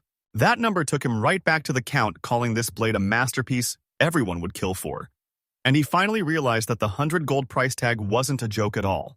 Back in the moment, Claudia leaned against him, totally buzzing and asking if she was dreaming, while he started stressing about whether a tiny bakery could even give him change for a whole gold coin. Claudia was losing her mind with joy over their luck, but Lutz just stared at the goal with serious determination. He didn't see the day he lost his first masterpiece as a failure anymore. After getting the katana from Lutz, Gerhard gave it to a pro to make it look awesome, and right as it was being delivered to the castle, someone started calling out for him. But things just got messy because this guy Patrick is gripping the sword like his life depends on it, begging to buy it no matter the price. The whole room went dead silent after that desperate plea, and Gerhard just stood there sweating as he tried to wrap his head around the crazy offer. Patrick didn't even notice Gerhard was freaking out and just kept hyping up the weapon, staring at the sick sheath and that super detailed garden design. Honestly, every single thing he made was totally inspired by that sword. He hugged the katana to his chest with tears in his eyes, yelling that the blade was so perfect it made his own work look legendary, and he'd regret it for the rest of his life if he let it go now. Gerhard didn't care about the tears at all, just staring him down with a cold look before starting the deal. He asked Patrick what he'd pay, mockingly suggesting he's in total agony while clutching the sword he spent his whole life making, but then a guard snaps at him and claims he's trying to steal a gift meant for the county. The older guy Borvis actually felt for him, saying that letting go of such a masterpiece was basically like losing an arm or a leg. He laid out a brutal choice like a scale, putting the katana on one side and Patrick's reputation with the Count's family on the other, asking Borb if a single sword. Borvis reached out and told Patrick to stop acting crazy and hand over the weapon, but the craftsman just groaned and gripped the sheath even tighter. He finally gave in, and as Borvis grabbed the katana, he promised to tell the Count how sick Patrick's work was and thanked him. He tried to be logical, pointing out that a weapon is totally useless for someone who doesn't even fight, and even though Patrick knew he was right, he still looked completely crushed. He shot back that a sword isn't just some decoration for a wall. Borvis mocked his grumpy face as they finished their deal. Cut to a huge courtyard where the Count was chilling. He's sweating bullets and trying to play sick, but the night captain just laughs and says a good workout fixes everything, dragging him off to train right then and there. The Count backs away and shuts down the offer, saying he just needs a quick nap before heading to his room, while the worried night captain offers to grab him some medicine. Once the Count is gone, the night captain tells Ricardo and the other guard to get some sleep, giving a tired laugh as he says he'll see them tomorrow. Ricardo watches him leave, thinking it's super weird the Lord wants a katana when he literally hates practicing. While he's thinking it over, Borvis suddenly shows up behind him and says there's nothing they can do since the Count has always been super weak. He turns to Borvis and says it'd be a total waste if this epic sword just sat on a shelf, but Borvis pops open a jar and tells him not to sweat it because he's about to whip up the perfect spell for it. Ricardo asks what kind of magic he's planning to use. Borvis explains it's wind magic, which makes the blade way sharper and super light at the same time. He says he sets the last magic stones onto the glowing circle, totally sure he's making the perfect, easy-to-use katana for the weak lore. The ritual kicks off and the circle explodes with a massive flash of magic, and while he stays totally locked in, the younger man is completely stunned by all that power. Josel asks if he can watch the masterwork, and as Borvis carefully hammers away at the metal, he promises that this specific katana won't be cursed. He locks in with a super serious look and tells Josel to watch closely, because he's about to pour every single ounce of his power into this world. The kid gulps hard, staring at the master with a face that's totally blown away, but also super scared. All his hard work paid off because now the sword glows with a crazy light and is totally packed with insane magic power. Once the job is finished, Borvis just stares them down as Josel and Count Xander head out with that newly enchanted katana. 3 hours later, Josel's jaw drops as the massive new magic sword starts buzzing and glowing with crazy energy. Borvis is totally wiped out and can barely stay on his feet, but Josel is losing his mind with excitement because the sword is finally finished and overflowing with insane magic power. He sprints over to help the old man, scolding him for being crazy enough to work 3 hours straight. Borvis is totally drained, but he explains that this weapon, the demons, he sounds so hyped because most swords would have shattered after just 2 or 3 marks, but this katana is way tougher than he ever expected. Count Xander was just watching from the sidelines, but he finally speaks up to ask how the sword swings and suggests they go test it out in the courtyard. The Count tells them to move, so the whole squad heads down a stone hallway and out into the open courtyard. Xander steps outside and gets into a fighting stance, suddenly swinging that massive weapon with so much power that the air literally rips, leaving Josel totally stunned by the Count's secret strength. He's hyped about how the sword feels, yelling that it's like he's slicing right through the wind. Josel is totally stunned and asks for a turn, so Borvis lets him try it out since he hasn't officially handed the weapon over to the Lord yet. Josel is totally hyped and grabs the handle of a massive katana, getting ready to swing while Borvis just stands there with his arms crossed, watching him closely. He swings the sword, but it just makes a weak little whoosh, leaving Josel totally stunned while Borvis just gives a smug little smirk. He gives it everything he's got, swinging over and over, but all he gets are these weak little whooshes instead of that sharp, perfect sound he's trying to copy. He looks totally frustrated and confused, so he turns to Borvis and demands to know why his swing sounds so different from the Count. Borvis just smirks and explains that the sound is all about how the blade slices the wind, a trick Josel totally doesn't get. So he tells the knight to just give up and calls the katana a tricky weapon while Josel grunts in frustration. Josel begs Borvis for just a few more swings to nail that perfect sound, but Borvis shuts him down instantly, reminding him the weapon is a gift for their lord, and he got super serious and warned him that swords can actually take over your mind. And if Joseph kept swinging, he'd lose control and never be able to stop.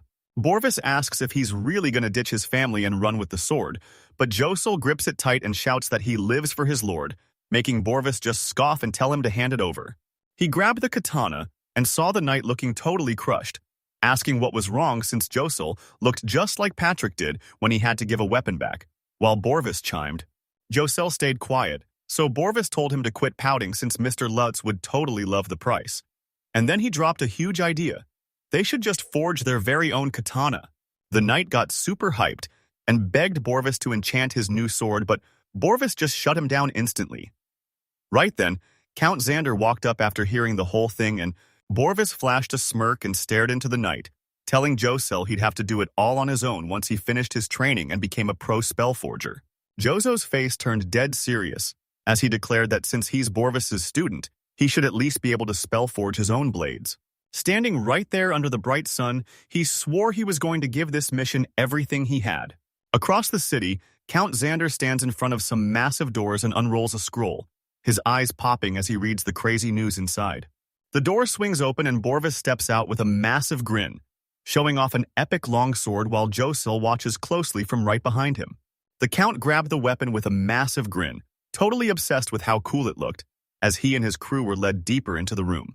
Count Xander showed off his wall of epic swords, but the coolest one had a handle carved to look like a snarling beast. The Count was clearly loving every second of his speech, but Borvis and Joseph just stood there looking totally serious. Suddenly, Borvis totally snaps and grabs his head, his face twisting in pain as a sharp sting rips right through him.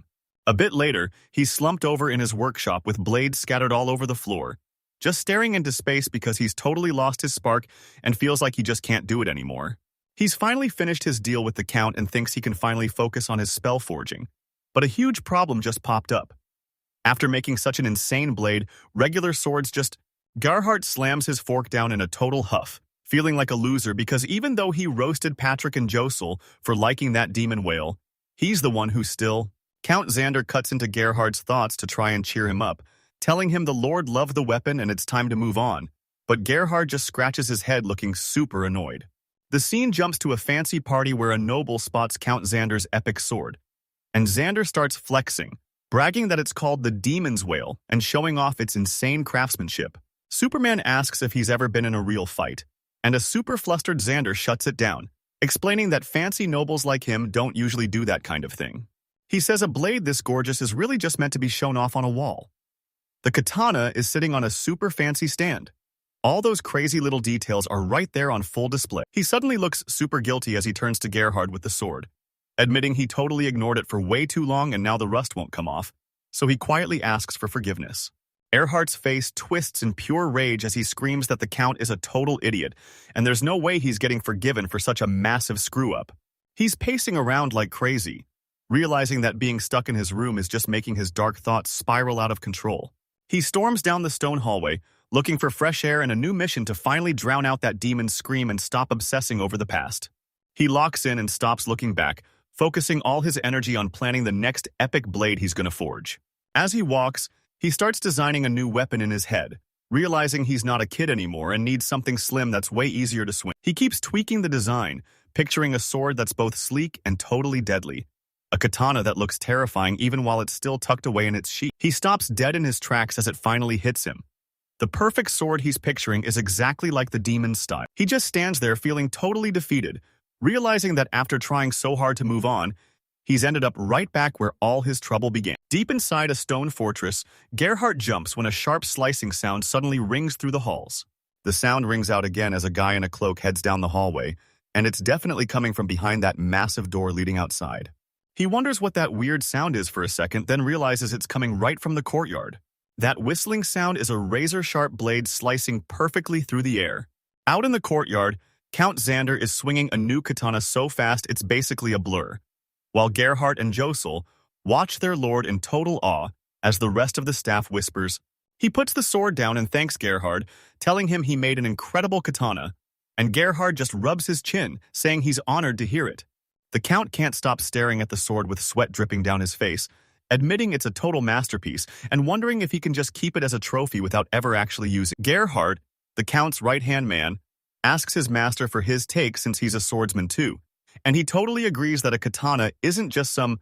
He explains it in a pretty blunt way, saying that keeping a sword in its sheath is like marrying a beautiful woman, but never actually getting close to her. Though he quickly apologizes for being so rude. A Count isn't mad at all and just starts laughing because he totally gets the point. He says a sword is built to be swung, so he's actually cool with the comparison. He even says he's going to learn everything about this katana, and as the blade slides out with a sharp hiss, Gerhardt tells him that you don't really own a sword until you know exactly how it feels in your hands. Gripping his shiny sword, the Count admits most of his swings sound totally weak, but when he actually nails a perfect one, it feels like the blade itself is praising him, and that's what keeps him hyped up. Earhart totally digs the idea of using the sword's sound to fix your form, so the Count gets into position and lets out a massive swing that slices through the ear with a crazy... Panting from the workout, he turns to his attendant and asks how that swing sounded, and Gerhardt gives him props, saying his form was perfect. He's super hyped to learn and asks his attendant for tips since he wants to try everything. So the guy tells him to just grip the handle with both hands, and the nobleman is totally... The noble tries to follow the advice, but he's totally wiped out and gasping for air as he swings his sword while Gerhardt just watches him silently with his arms crossed. He stops dead, sweat pouring down his face as he realizes that a legendary sword can actually change someone's entire vibe. Gerhardt watches him and thinks about that epic katana Mr. Lutz made, finally admitting he was low-key worried the Count wouldn't be able to handle a blade as intense as the Demon's Way. All his worries are gone and he looks totally satisfied, realizing that the man himself was the one who finally cleared his head. The peace is suddenly ruined when the Count starts coughing like crazy, and a panicked Gerhardt rushes to his side shouting that they're done for the day.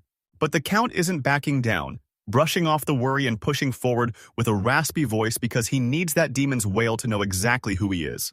He says sorry to Gerhardt and swears he's not tired, but the old man is worried about how much the kid has changed, telling him he won't become a pro swordsman overnight without getting his body in shape first. While helping the exhausted noble, Gerhardt thinks about how much the guy wanted the demon whale to notice him, and he's totally convinced that Lucky Blade couldn't have found a better owner. As they head down the stone path, Gerhardt starts wondering about the guy who got a matching katana, thinking he's probably in the middle of a huge fight somewhere right now. Cut to a thick forest where Ricardo is standing there, all bloody and beaten, but he's not backing down as he wonders if his creepy sword finally respects him. Two scary boar-headed beastmen are standing in his way, and the big guy just slammed his massive axe into the ground with a huge crash, while the smaller one snarls right next to him. The massive beastman laughs and asks if he's already quitting, swinging his axe with a roar, but Ricardo shouts back that he better not underestimate him. He narrowly dodges the massive swing as the axe smashes into a tree. Then Ricardo quickly spins and lands a heavy hit on the beastman's side, sending it stumbling back. He grunted as his sword hilt shattered right in his hand, and that massive boarman just laughed, bragging that once a swordsman's blade breaks, the fight is officially. The knight stared at his shattered blade in total shock, wondering what kind of insane orc could actually have this much power. He looked up at the monster and felt a cold shiver run down his spine. This beast was way more powerful than he ever thought possible. Right then, he knew there was absolutely no way The beastman started talking trash, telling him to pull out his second sword just so he could snap that one too. Ricardo's face went totally serious. He'd never actually used this katana in. He whipped out his katana, and instantly, this massive wave of dark energy started humming and swirling all around him. The big beastman's cocky smile completely disappeared as he stood there, shaking, wondering what kind of insane sword he was even looking. The second Ricardo pulls out his katana, a massive wave of energy explodes, and this ghostly woman with long black hair appears behind him like she's literally part of the sword. He's clenching his teeth and sweating bullets the second he spots that ghost, knowing she'd eventually show up. And now this blood-covered woman is just staring him down. She leans in super close and whispers right into his ear, her voice sounding like a quiet hiss meant only for him. That creepy whisper turns into a terrifying warning. He better not say a word to her, or she'll hit him with a curse that'll end his life. Suddenly, the real threat steps out. Two massive boarmen, and the big guy with the giant axe is actually checking out the sword, saying it looks even better than he expected, while Ricardo just stands there totally shocked. What the beastman says hits Ricardo like a ton of bricks, and he starts sweating bullets as he realizes these orcs might actually see the spirit too, leaving him wondering if his katana's curse. Before he can even think of an answer, the massive beastman stomps forward, shaking the ground and muttering that it'd be a total waste to snap such a cool weapon. He braced for the hit as the massive bored beastman swung its axe, screaming that it was going to kill him and take that sword. He dove forward before that axe could even swing. His cursed sword sliced right through the beastman's chest, sending blood flying everywhere. The rest of the pack just stood there, totally. The massive beast crashed to the floor, totally dead. Ricardo just stared at it, trying to wrap his head around what just happened. The beastman had actually sliced its own throat and was literally smiling. Seeing their boss get absolutely wrecked in such a creepy way totally freaked out the rest of the monsters. So the catman and the little boar screamed their heads off and bolted for their lives.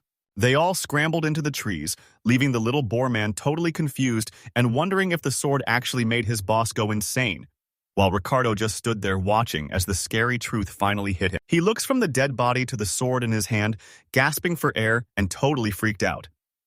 He can't even process it. The beastman is just straight up dead. Way past that bloody forest, the sun was hitting the tall towers of a massive castle where the rulers of the whole area live. Inside the massive hall, Count Xander sits on his throne and demands to know if the report about a giant orc called a Variat is actually real. While Borvis, Josel, Corby steps up and points out that the job request never mentioned a monster this scary, meaning the client probably lied to them on purpose, and the Count's face goes dark as he realizes he's been played. The Count crosses his arms, now 100% sure someone's plotting against him, and he swears this kind of betrayal will never happen again before looking at Ricardo to apologize for the whole mess. Ricardo notices the Count looks way too serious, which is super weird since he usually gets hyped like a kid hearing a fairy tale during these reports. Today, the guy is giving off some serious king energy, and Ricardo wonders if it's because of that weird new sword he's holding, but he's snapped out of it when the Count, He starts his story by admitting he was totally trapped and had to use that creepy sword, sliding the katana out just enough to show the guard as he explains how he finally unleashed Gerhard's magic. He finished the spell and the orc was totally brainwashed. The magic was so strong it forced the beast to grab its own weapon and end its own life. He still can't. Ricardo stands before Count Xander, who's watching him with a serious look. The Count asks what's bothering him, since the sword's magic won the whole fight without Ricardo even needing to swing. Sweat is pouring down his face as he tells his boss the creepy truth. That orc was actually smiling when it killed itself, and that katana isn't just magic, it's a straight-up terrifying curse. Then he drops the creepiest detail of all. The beast actually died with a massive erection, leaving Count Xander and his crew totally frozen in shock as they stare down at the fallen orc. Back in the throne room, the silence is super heavy until Josel speaks up with a nervous eye twitch, admitting he really hates to talk trash about the sword the Count gifted them. Ricardo shuts his eyes tight and admits he's actually terrified of the sword, because once it's drawn, its creepy power messes with humans just as much as it does monsters. He warns that this sword is pure evil, and will even turn on its own master, hurting friends and enemies alike. And just hearing that has Josel shaking like crazy. The silence snaps when the old attendant Borvis suddenly lunges forward, screaming at Ricardo and calling him a total idiot, catching everyone completely off guard. He started screaming at Ricardo, reminding him that the sword actually saved his life and that calling it evil or scary was just plain rude. Knight was totally confused, wondering why he was supposed to be thankful to this old guy. But Borvis looked super pissed and yelled that he should be showing some respect while Count Xander stepped up to bat. He pulls out his own sword, showing off that shiny wolf head handle, while the Count calmly explains that you need a blade to survive and should always respect your weapon, just like he thinks. Ricardo wasn't buying the hype at all, pointing at the katana and calling it this thing because he thought it was just a regular tool. That really set Borvis off again, and the old man screamed that you can't just call something a tool when creators put their souls into it and warriors trust it with their very lives. The room went dead silent, and as Ricardo started sweating, he wondered if he was the weirdo, until he realized everyone else was just way too obsessed with their swords. The Count stared him down. The noble stared at the blade and realized the problem was it didn't have a name. So he told Ricardo that giving it one might help him finally care about it. He's totally hyped, and thinks the guy who made the sword should be the one to name it. So the Count tells Gerhard to write a recommendation letter, while Ricardo just stands there looking completely lost. Ricardo asks why he even needs a name, but Borvis gets right in his face and says a sword is a man's soul, and a cool name will make it shine way brighter. He points right at Ricardo and orders him to skip the swordsmith and talk to his female merchant partner instead. And when Borvis asks if he understands, Ricardo is left totally speechless. Ricardo walks away, laughing to himself because he thinks it's pathetic how these guys have let their own swords start calling the shots. He pulls up to a wooden workshop and knocks hard on the door, admitting he's a total sword nerd, but he still thinks treating a blade like a real person is just going way too far. The door slowly creaks open to reveal a girl with reddish-brown hair, and when she asks who he is, Ricardo is totally stunned, silently promising he'll never turn into a crazy fanatic like the rest of them. He stands there in the yard, shakes off the shock, and asks if this is Mr. Lutz's workshop since he's looking for the guy who forged his katana. But honestly, he's totally distracted by how gorgeous she is. He sees Claudia's eyes sparkle with pure hype as she grabs her face, cheering that the magic sword is finally back, while Ricardo shouts over to the blacksmith, Lutz. He looks over at a guy sitting nearby as Claudia announces that the hero who owns the blade has finally arrived. Ricardo stares at him, totally shocked that a master swordsmith could be this young, while Lutz jumps up and shouts that the sword is finally back. They all crowd around the table with the blade as Claudia asks if he wants to name the katana to bond with it, and Ricardo just gives a quiet nod. Ricardo explains his logic by describing the sword's nasty powers, like the time he watched an orc end its own life with a creepy look of joy, calling it the grossest thing. He warns that even the person holding it gets caught in the illusions, proving Lutz really did make a terrifying sword. Hearing his creation described like that makes him break into a grin, and he's actually super flattered by the dark compliment. Ricardo is totally weirded out by the blacksmith's reaction, so he rubs his head in frustration and snaps that he wasn't even complimenting him, wondering if he just ran into another sword. He swears it wasn't just a dream but a 100% real nightmare, and while Claudia grills him for details, Lutz is acting super weird and begging him to keep going. He finally explains what happened when he drew his sword, saying a sweet smell filled the air right before a terrifying woman covered in blood appeared behind him. He squeezes his fist just thinking about the danger, knowing that if he had shown any weakness, her curse would have. His brain is spinning and he thinks he's found the perfect name for the weapon. But Claudia shuts him down instantly, telling him there's no way a good name could come from the image of. She keeps roasting him, saying that if he actually says his idea out loud, it'll just prove he has zero taste, but poor Ricardo looks totally exhausted and just wants one chance to explain himself. Claudia totally ignores him and grabs the katana's sheath as she suddenly realizes that sweet-smelling illusion is actually coming from the sword, so she decides the weapon must be a girl. Leaving. He's totally losing it, arguing that a sword can't have a gender, but Claudia points out that even the spirit lady from the illusion treated the katana like a real person. She gives a confident grin and names the sword Camellia, explaining it's a flower that fits a female blade perfectly, leaving Ricardo totally speechless because the name is way too beautiful for such a terrifying weapon. Let's names the katana Camellia, explaining that these flowers drop their petals all at once, just like the blade's lethal style. Ricardo isn't really feeling it and asks for other. Ricardo panics and tries to give Lutz his own mental protection gear to keep him safe from the sword, but Lutz just brushes him off and says he doesn't need it. When Ricardo asks how he can be so sure, Lutz just looks at him and says he knows for a fact because he's the one who forged the katana himself. The knight grits his teeth and starts sweating, unable to understand how the blacksmith can stay so calm in front of such a terrifying weapon. Lutz is getting super annoyed and starts pulling out the sword anyway, while Ricardo screams at him to stop being so reckless, but Lutz is just seething because everyone trusts the blade more than him. He locks his hands onto the handle and starts pulling his sword out, looking totally ready to go. The shiny blade slides right out of its sheath with a clean hiss. The second that blade is revealed, an insane pressure hits him so hard he starts shaking and sweating, realizing he's created something with absolutely terrifying power. Suddenly, insane power explodes from the sword as a bloody ghost woman with super long hair appears behind him. It's the katana's spirit, and her massive energy is totally crushing him. Even in this creepy memory, he isn't scared one bit. He can feel her standing there without even looking, knowing she'd strangle him the second he turns around.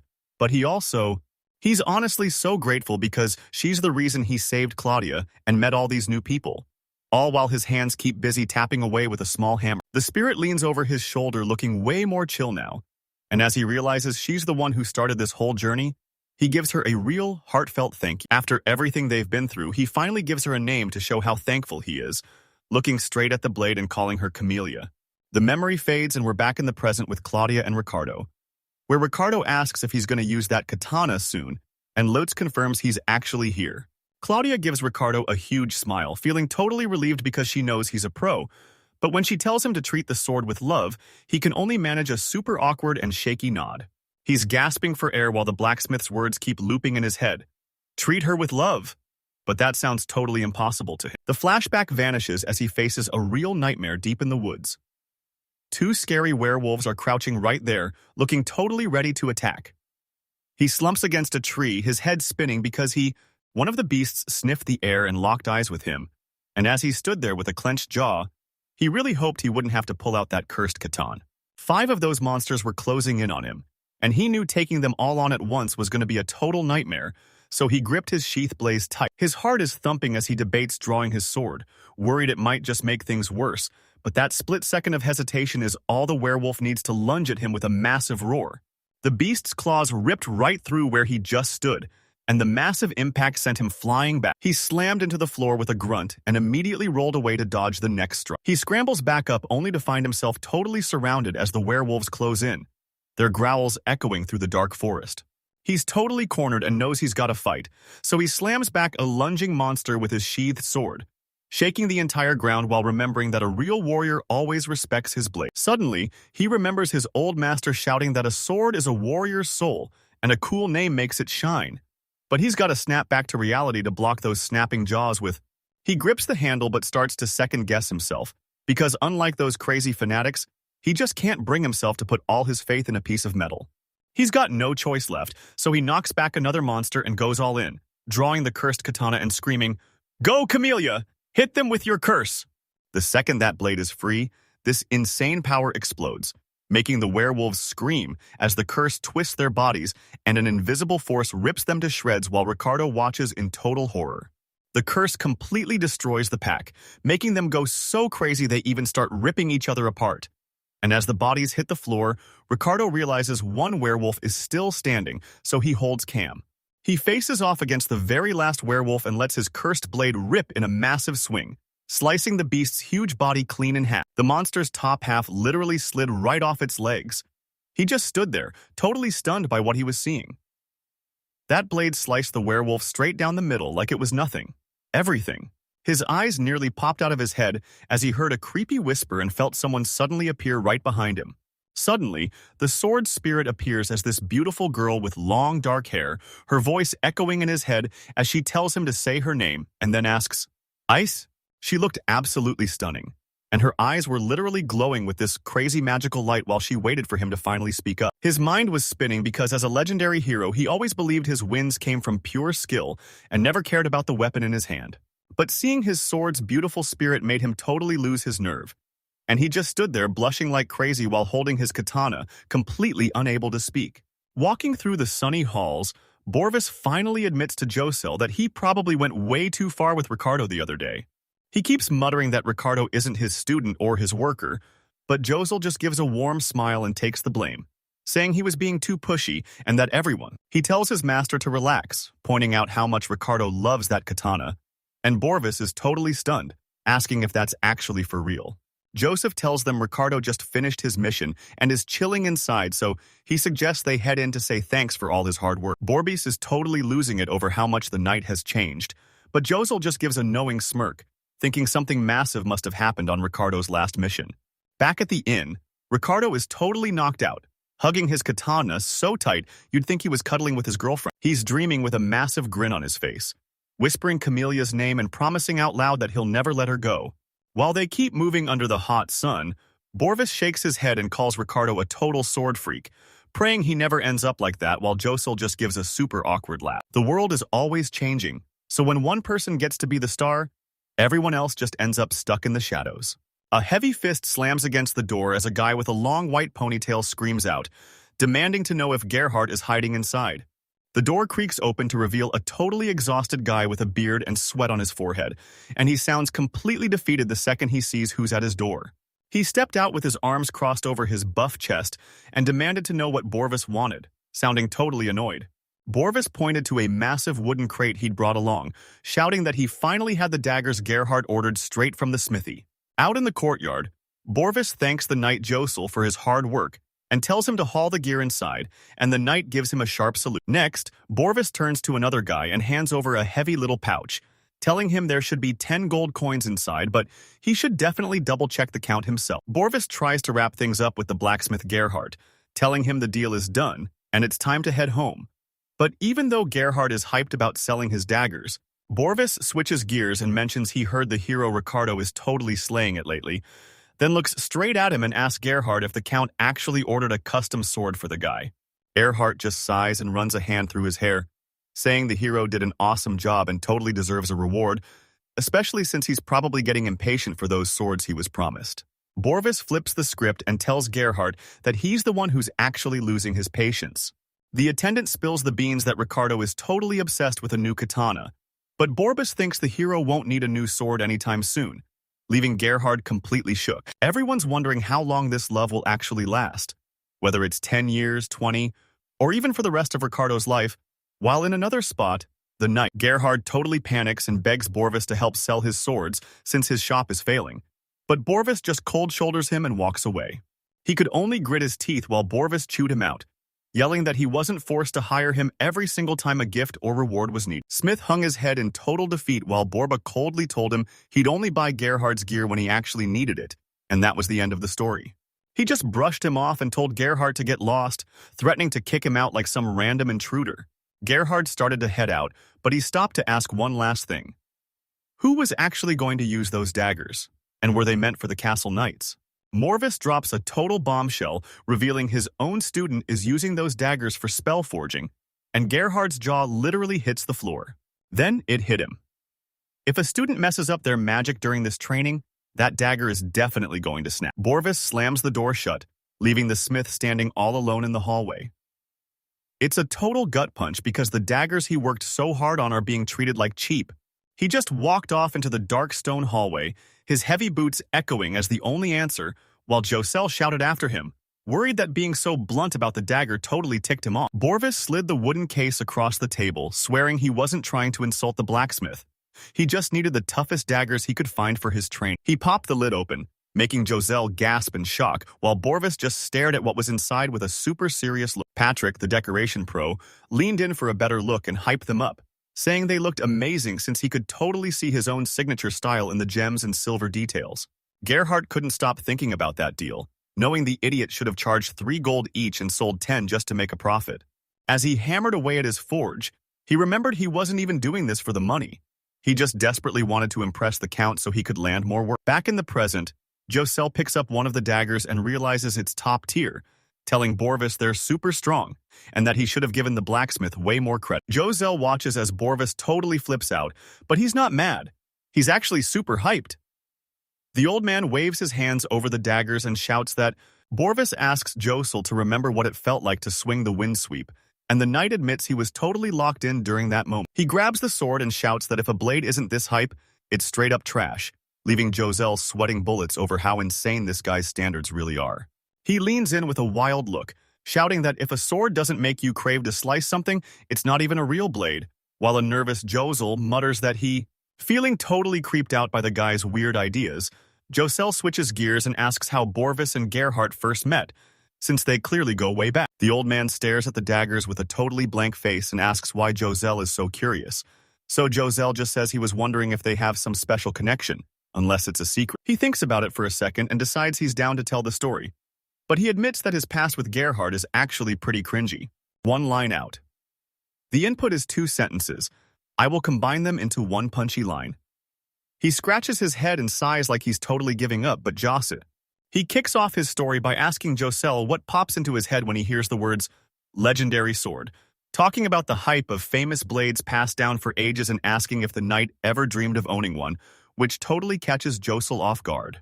He laughs off the idea of love with a cold look, saying romance is pointless for a real warrior, and then we jump back 40 years to when he was a pro adventurer leading a squad of 4. He and his crew headed deep into a super old dungeon, totally sure that finding a legendary sword would make them legends. Things were going great at first and they thought they were lucky, but it actually turned into a brutal multi-year grind of constantly raiding the dungeon to find that legendary sword. After trying forever, they finally hit the bottom of the dungeon, but instead of treasure, they find a massive monster with way too many eyes that leaves the whole squad totally frozen in fear. They still feel terrible about what happened next. It was their first time facing a beast like that, and they had no clue how to win. Running away was the smart move, but they were young. He keeps the story going, saying the treasure they'd been hunting forever was finally right in front of them. But just as they reached for the chest, a massive monster burst out of the shadows and snatched one of his friends with its creepy, many-eyed tentacles. This monster was a total nightmare they couldn't even wrap their heads around, and he says what they did next definitely wasn't because they were being brave. They were so obsessed with the loot that they just charged straight at that massive enemy like total idiots.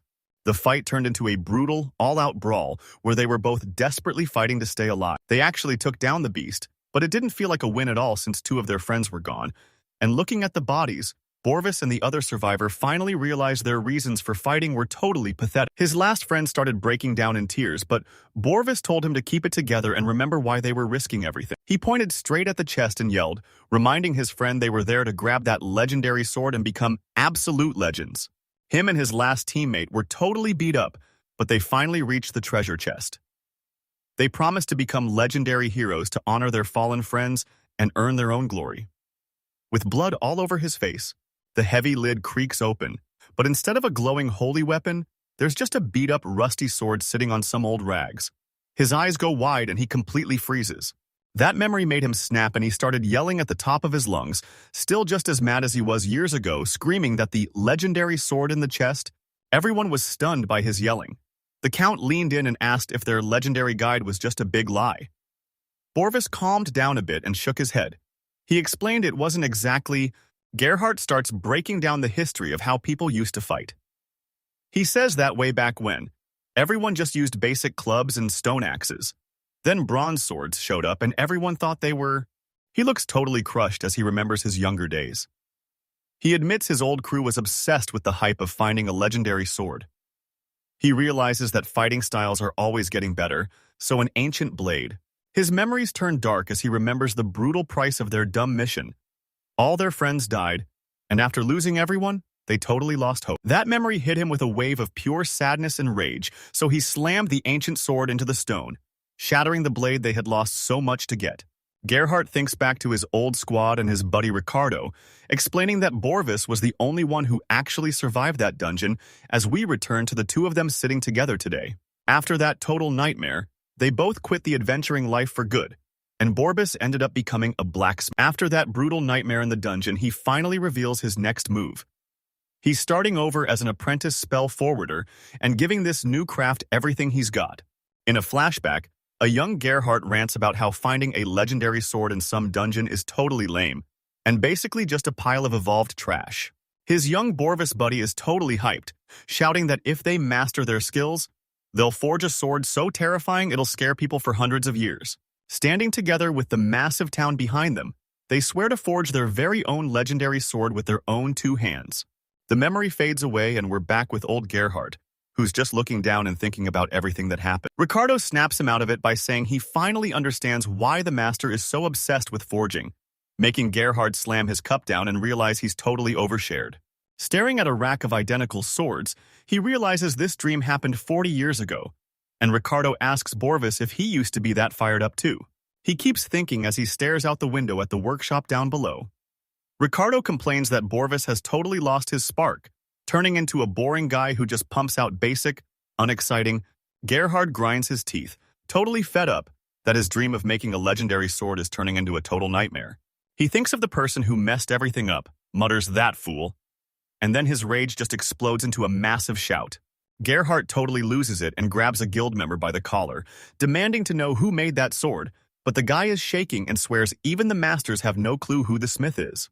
A guild official jumps in and yanks Gerhardt's hand away, warning him that the meeting is starting and being late will just land him even more work, leaving Gerhardt to do nothing but growl in frustration. Borvis is chilling at the head of the table, telling all the masters it's time for their usual routine, figuring out who gets which job. He says the knights just dropped a massive order and every workshop has to team up this month. But Gerhardt is sitting there fuming because he's always been the one to handle the Count's work.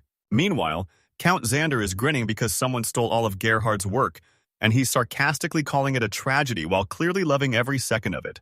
During a guild meeting, the conversation shifts to Borvis when someone points out that the county has totally stopped giving him any jobs. The whole group starts roasting him, with one guy laughing that he deserves it for being a work hog while another points out that some random stranger stole his job. They're all loving his. A sharp pain stabs through his chest, and as he grabs his shirt, he wonders if his own pure rage is causing the ache.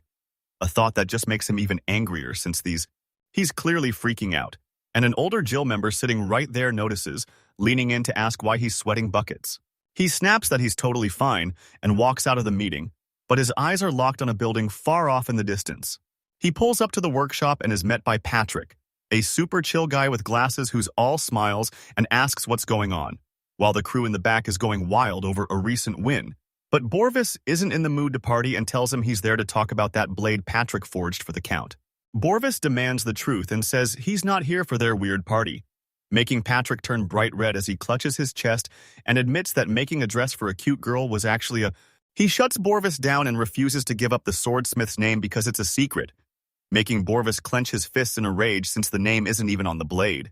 Borvis is desperate for answers, so he just dumps a whole bag of coins right on the table.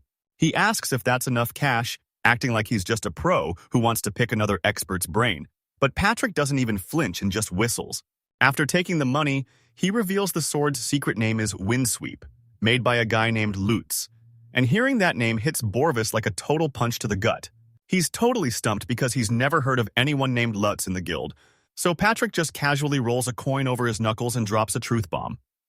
If Lutz isn't in the guild, he has to be living outside the castle walls, leaving Borvis completely shocked. He absolutely loses it, screaming that it's impossible for some shady outsider to join the guild or make a weapon this legendary, and he can't wrap his head around the fact that they're even talking about an unregistered blacksmith. Patrick doesn't even flinch at the yelling, just casually tossing his coins and saying the guild is the real problem before dropping a question that freezes Borvis solid. What's the point of this guild anyway? Leaving Borvis totally speechless. He's completely speechless, So Patrick explains the guild is supposed to manage supplies and protect workers, then flips the script by asking Borvis if he isn't the one getting rich off the whole system. He doesn't even wait for a reply, agreeing that materials matter but questioning if the guild actually cares about teaching or protecting anyone. Patrick holds up a coin with a sharp look, asking if money. He stacks some coins into a pyramid to show that the guild purposely limits how many people can become masters, since they're terrified the most talented students will eventually take their spots at the top. He keeps explaining that when a master can't handle a student who's way too talented, they just ship them off to train somewhere else, and he flicks a coin away to show exactly how it works. That one coin is sitting all by itself on the table now, and Patrick says this kind of shady stuff happens all the time where they just ignore the apprentice for years to crush their potential on purpose. He ties the whole theory to their situation with a smirk, suggesting Lutz is actually a genius apprentice who got kicked out of a guild, while Borvis just stares back in total shock at how crazy that sounds. He keeps the pressure on, asking Borvis if he's actually 100% sure it can't happen, while Patrick points out that masters always look down on their students. Let's go with. He gets right in Borvis's face and whispers, asking if the guild's whole point isn't just to train new craftsmen. Wait. He keeps laying into them, saying if the guild actually followed its own rules, nobody would doubt them. Then he gets right in Borvis's face and asks if he's heard the. Patrick points his finger and drops a total bombshell, calling them out for the rumors that this workshop treats its apprentices like garbage, and joining them is a complete dead end. He reveals the name everyone's using, the Craftsman's Graveyard, and with those creepy shadows surrounding Borvis's workshop, the whole place looks like a total nightmare. Those words hit Borvis like a punch to the gut, and he grabs his chest in total shock, stuttering that it can't be true because he always makes sure his apprentices have everything they need. He thinks back to how he looked after his students, giving them good food, pay, and training, totally sure he'd given them every single thing they could ever need. Patrick hears the defense and finally smiles, saying that if Borvis is telling the truth, those graveyard rumors are just total lies. But deep down, his thoughts prove he actually cares about them way more than he's letting on. He turns away from the massive craftsman, waving him off with a huge sigh of relief, just glad the workshop is actually safe. Borvis is totally fuming, clenching his fist as he wonders who's trashing the workshop he's run for 40 years by calling it a craftsman's graveyard.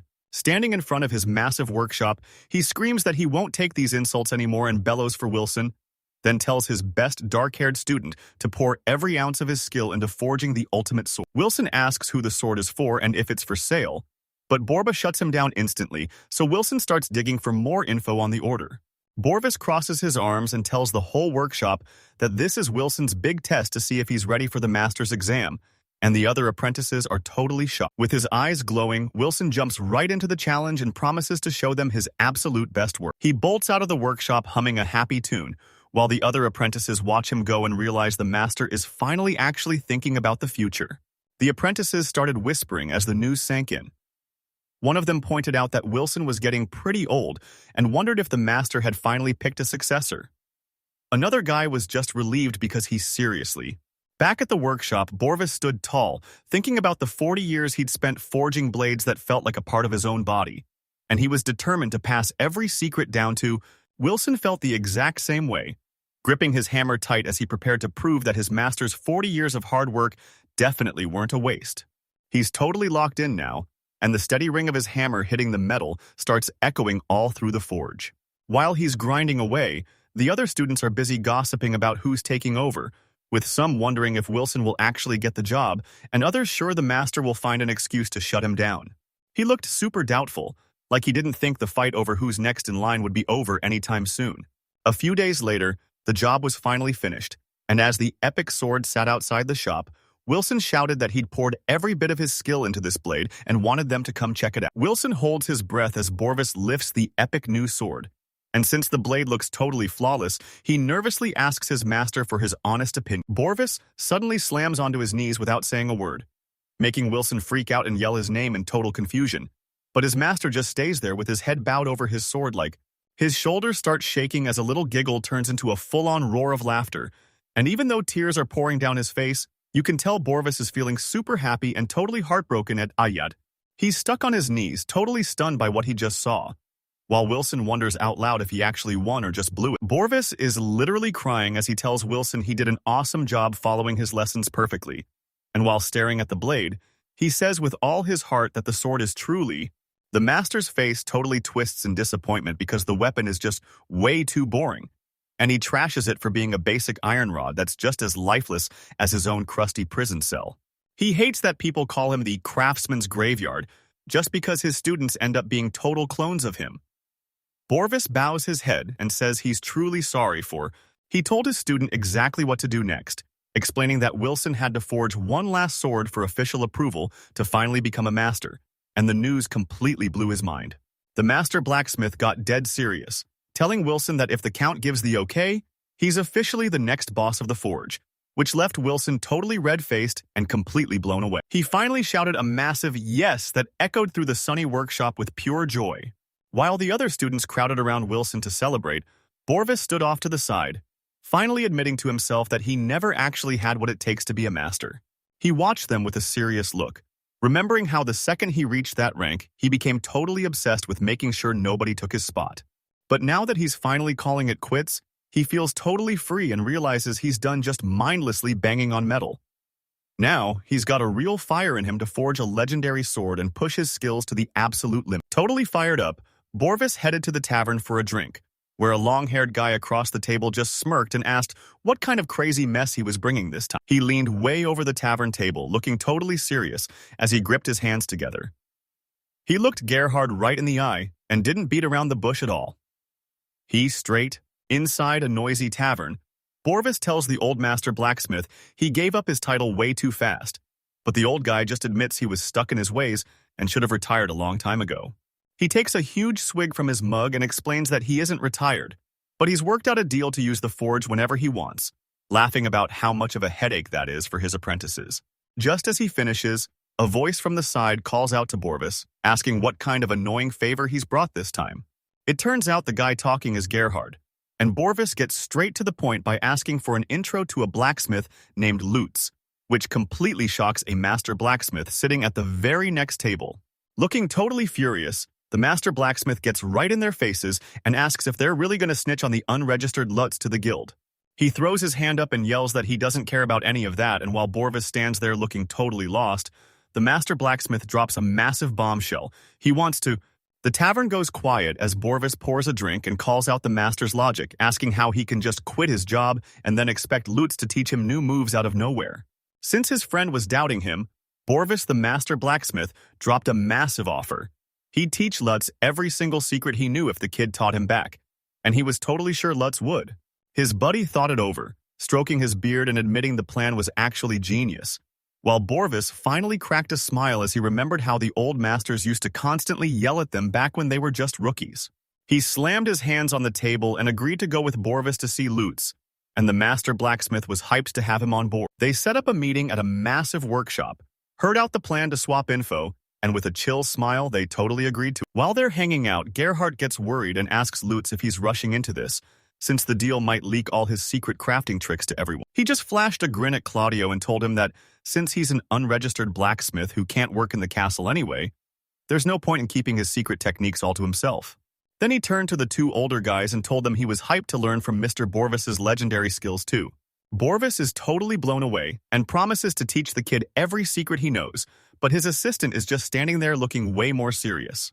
Lutz stays totally chill and says even if everyone copies his style, he's still going to be the absolute best. The assistant calls it a massive flex, and Borvis goes dead silent, just staring at how much this kid actually believes in himself.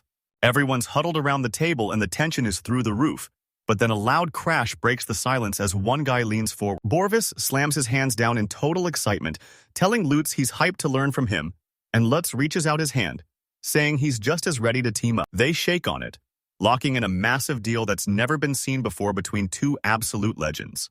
A bit later, a loud laugh rings out as we see two daggers on a cloth, but only one of them is actually glowing. The guy explains he totally messed up by dumping way too much mana. He's sweating bullets and apologizing like crazy because he accidentally turned those super expensive gem daggers into total junk the second training started, while Borvis stands behind him looking absolutely fumed. Borvis totally brushed him off, holding up a bunch of gems and saying they're just fuel for spellforgers.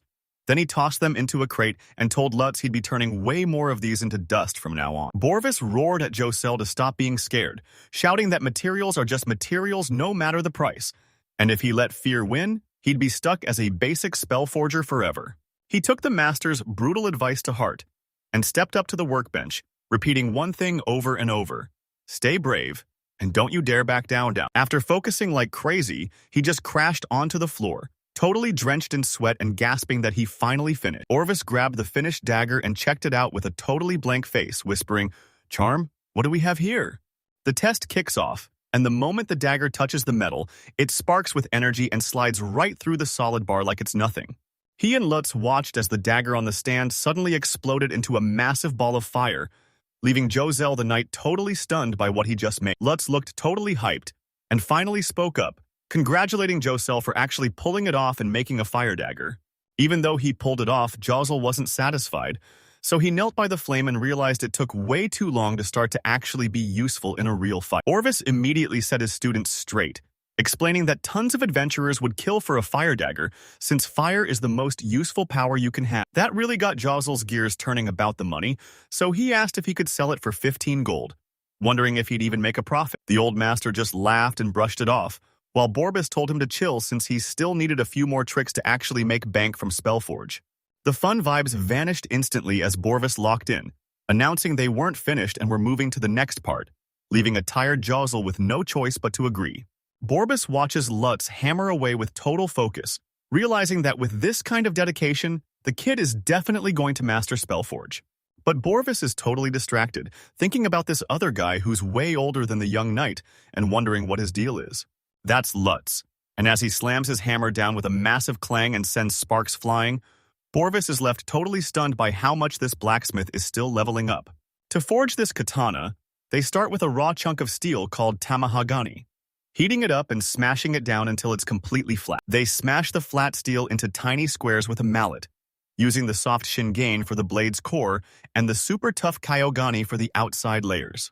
Next, they pile those split chunks of tamahagane onto the lever base to get the sumiwakashi process going. Finally, they shove the stack into the blazing furnace to melt it all back into one solid chunk of steel.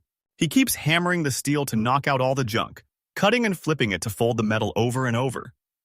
He does this 8 times for the soft shingane and 15 times. One line out. Let's refine. After cleaning them up, they heat both pieces until they're glowing red, then wrap that soft shingane inside. He hammers the glowing metal over and over, stretching it out until it finally starts looking like a real katana. Every time the hammer hits the metal with a loud bang, Lutz just grins and stays focused. He keeps smashing the different types of steel together to build up all those layers. This makes the pai. Borvis is totally speechless and breaking a sweat just watching this, because Lutz isn't just hammering metal. It looks like he's actually breathing life straight into the sword. He stops what he's doing and turns to his mentor, noticing the old guy is totally speechless. So let's find out why he's so shocked. Borvis stammers and admits he used to forge the exact same way, while Lutz just grins with his hammer and points out that Borvis has been breathing life into his own blade for decades. Borvis gripped his hammer and admitted that watching Lutz work brought back a fire he hadn't felt since he was a kid. And now he's totally hyped to chase his old dream of forging his greatest sword ever. Suddenly, the door swung open and stopped them in their tracks as a girl named Claudia peeked in with some tea, looking totally shocked to see Borvis there. She walked in and saw Borvis was sweating bullets, so she told him to chill out, and even Lute stepped in to tell the old guy he should definitely take a break. He brushed off their worries and set his cup down with a click, insisting he wasn't even tired yet and still had a ton left to teach them. He got right back to the anvil and started hammering harder than ever, while Claudia watched and told Lutz that the master blacksmith is clearly obsessed with swords. Lutz was so locked in that the whole workshop started staring, and since nobody recognized the new kid, an apprentice had to explain that Borvis was just giving him a one-day lesson to say thanks for his help. Lutz watched the master blacksmith grinning as he hammered the steel with a perfect beat, and he realized Borvis was actually having a total blast. He stood back and watched the workshop as Borvis hammered away with insane energy, while his apprentices looked on with a mix of shock and total saltiness. One guy with a top knot whispered, another apprentice named Wilson starts speaking up, asking why Borvis is even hanging around since the master retired, and he's worried that if Borvis keeps showing up, nobody's going to know who the real boss of the forge actually is. Leaving that intense workshop behind, a heavy boot slams down onto the dusty, rough ground in a totally different spot. Up on a windy cliff, the Count's assistant asks Borvis if Lutz is actually helping with the training, while the buff blacksmith just crosses his arms and stares out at the horizon. He was totally hooked on Lutz's awesome techniques, realizing that katanas and swords might look the same, but are actually worlds apart, which completely blew his mind and proved that a blacksmith's life. The attendant's laughter snapped him out of it, teasing Borvis for acting so tough when he was just a regular blacksmith a few days ago. Borvis barked at him to shut up, but he couldn't keep a straight face and started cracking up too, crossing his arms and admitting the whole thing was actually a total blast. Borvis wiped the sweat off his face, knowing all that time he spent waiting was totally worth it. He balled up his fist, sounding more determined than ever. Sure, he took the long way. He thrusts his fist toward the sky with the sun blazing behind him, letting out a massive roar as he feels like he's finally become one with the entire universe. He's gasping for air after dropping that bombshell, looking totally wiped out but super proud of himself. The attendant watches him gasping for air and wonders how he's supposed to forge a sword when he looks like he's about to pass out. But Borvis just leans over, catches his breath. He keeps an eye on Lutz as he leaves, thinking this craftsman is way more impressive than the losers who think a cheap bronze sword makes them a hero. In a quick flashback, Claudia tells Borvis that once things finally calm down, they should go visit their fallen friends. But she gives a sad smile because Gerhardt and the other guy don't even have real graves yet. Our hero flashes a huge, confident smirk because he's totally serious, but his blacksmith buddy Borvis is losing it, asking if they're really heading back into that dangerous dungeon just to drop off some flowers. A huge argument breaks out when the adventurer claims they aren't just weak old men anymore and reminds him they've cleared this place before, but the blacksmith snaps back that the dungeon is so insane they'll definitely die before they even get close to the bottom. The blacksmith finally gives in and ditches the flowers, tossing one of his own custom blades into the chest because it's way more legendary than some basic bronze sword. The adventurer shoots him a sharp look and warns him not to make it too good, because he'll totally regret letting a masterpiece like that go. The tension finally snaps when the adventurer flashes a smirk and the blacksmith starts laughing under his breath. They both burst into a huge laugh that rings out across the whole mountain range under the moonlight. Master blacksmith Borvis holds up his latest blade and scoffs in disgust at the ugly hunk of metal, realizing his attempt at a katana is a total fail while his workshop reeks of stinky. He's getting super frustrated thinking about his old squad, picturing Gerhardt and the guys laughing and coming back to haunt him for giving such a lame tribute. He slumps over his anvil, staring at the broken blade and wondering if his 40 years of work were all for nothing. Finally admitting that katanas are just a totally different beast than the swords he's used to. He spots a crate full of raw ore and suddenly reaches out to snatch a fresh chunk. He glares at the ore with a look of pure determination, refusing to give up and swearing he'll keep trying until he finally pulls it off. He heads back to the forge totally fired up, slamming his hammer against the steel as sparks fly everywhere. The blacksmith just keeps hammering away without stopping, totally zoned in while his 3 students watch from the door looking super worried. His students watched from the doorway, looking totally stressed and annoyed. One of them wiped his forehead and said forging was just a paycheck for them, while their master was clearly obsessed with something way big. Even though everyone was worried, Borvis was totally locked in, smashing that glowing metal while his apprentice noticed he actually looked like he was having the time of his life. But all that hard work didn't exactly pay off. Lutz looked over his failed projects, seeing one try that was just a basic metal rod and another that snapped right before it was finished. He's sitting there totally lost in his head while Claudia stands nearby, and in the back, Borvis, the master blacksmith, keeps hammering away with a super serious look on his face. All day long, the loud bang of the hammer hitting steel rang out from the shop, showing just how hard he was pushing himself. Even after the sun went down, that loud hammering just wouldn't stop, echoing through the quiet streets all night long under the moon. The job was finally finished, and in a quiet bedroom, a hand set a weird dark gun onto the nightstand with a soft thud. Orvis wipes his forehead and catches his breath, knowing he's totally out of shape.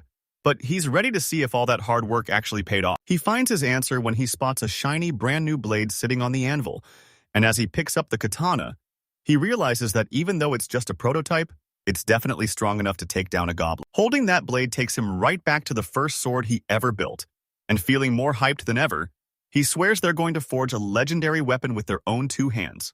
He starts thinking about his own skills and figures that finding one of his blades in a treasure chest would be a way bigger win than some basic bronze sword. He coughs and admits he's not as talented as Lutz, but with decades of experience, he's sure he can forge a katana that shows off his own special skills.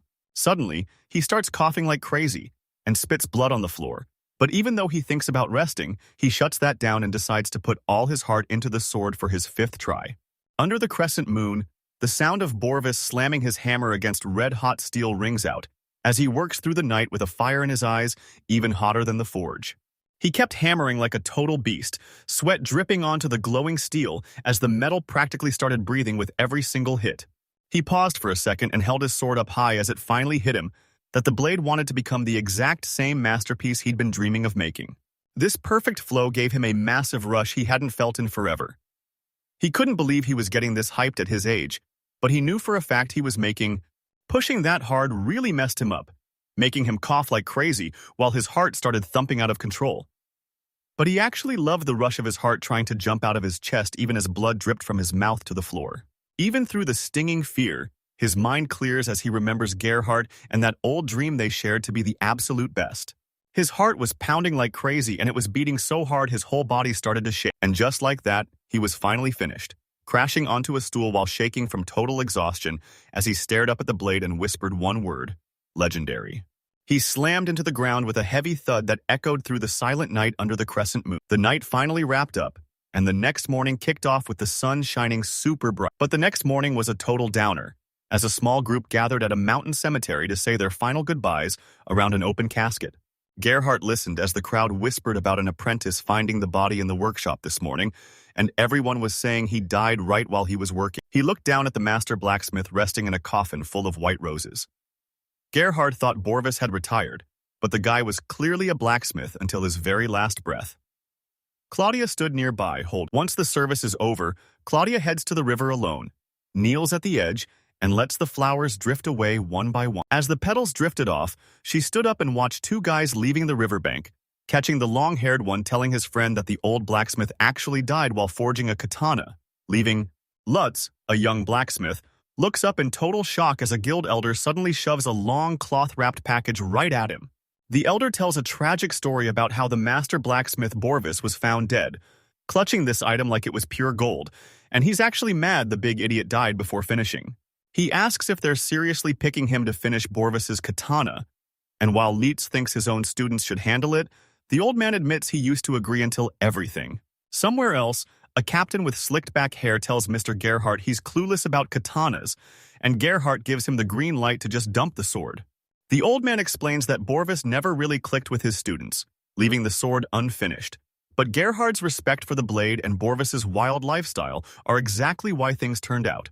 Just as they make the call, the fire in the forge suddenly explodes with a massive burst of heat. Now, rocking a blacksmith's apron, Lutz stares into the roaring fire, knowing he's got a massive job ahead of him finishing a dead man's final project. He fired up the forge, and the flames exploded with a massive boom as he started the final part of his work. Sweat was pouring down his face as he checked the blade, which was already 80% finished, leaving only the tempering and polishing to go.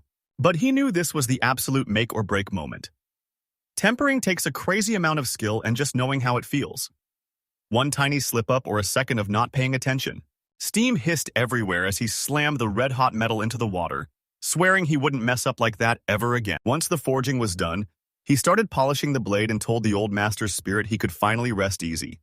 Because even though you usually have to wait until the end to see a sword, as he ran the stone over the steel, his face lit up with pure amazement because he knew right then that this blade was a total masterpiece. With the blade finally finished, he showed it off to Josel and Claudia, totally sure the knight would love it. But then Claudia checked it out and asked Lutz to name it, even suggesting Sing. As Borvis got ready to check out his new weapon, he realized it was the ultimate result of his non-stop grind to find the true power of steel. He gripped the katana, feeling its perfect balance, and whispered the name Singular Steel, as he realized just how high quality this blade really was. He headed outside to see if the sword was actually legit, and as he whipped it out, the blade caught the sun and looked totally sick, making him grin and say, "I like it." He slid the sword into its sheath and felt it dragging on his hip, thinking the blacksmith definitely went overboard making it this long and heavy.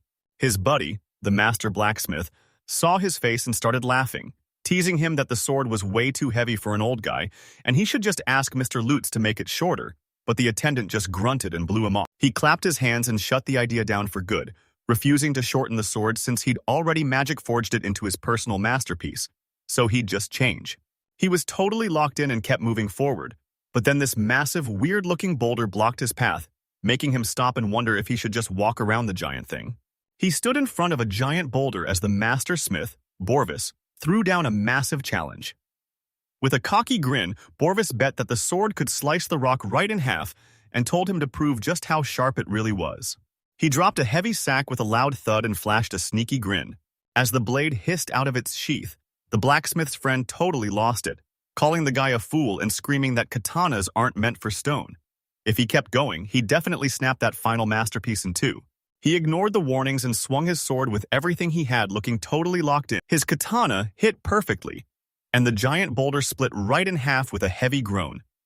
He looked at his blade and was hyped to see it didn't have a single scratch on. He held the glowing blade high and shouted that this was their legendary sword, totally hyped by its insane power and the fact that the blacksmith finished it just in time.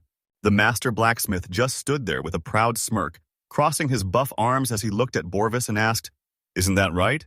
Remember the legend of Master Borvis, who was super old but still decided to forge one last katana, leaving behind the most insane blade he ever made. He shows off his skills but admits that even though he's the better smith, he totally respects how Borvis is obsessed with being the best, which makes him look in the mirror and wonder. He drops a fancy box on the table with a soft thud, his mind racing as he tries to figure out his true purpose. What's he actually trying to do? The answer is simple. He pops the lid and thinks back to the master blacksmith, because while Borvis was all about that one special steel, Lutz wonders what his own ultimate sword will actually be. Right there on the side, a mysterious shape is wrapped in a cloth, and he finally realizes that nobody can give him the answers he's looking for. He's all alone in the workshop staring at the object on the table as the truth finally hits him. Even his dad couldn't give him the answer, and he's starting to think he remembers his dad's face, looking totally lost in thought like he was searching for something he could never quite reach. His dad doesn't give him a straight answer, just some mysterious advice that the sword itself is the only thing that can teach him the lesson.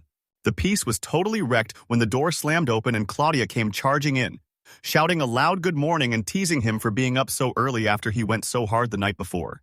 She stopped right there, her smile totally vanishing when she saw him just sitting with his arms crossed, not even giving her a single glance.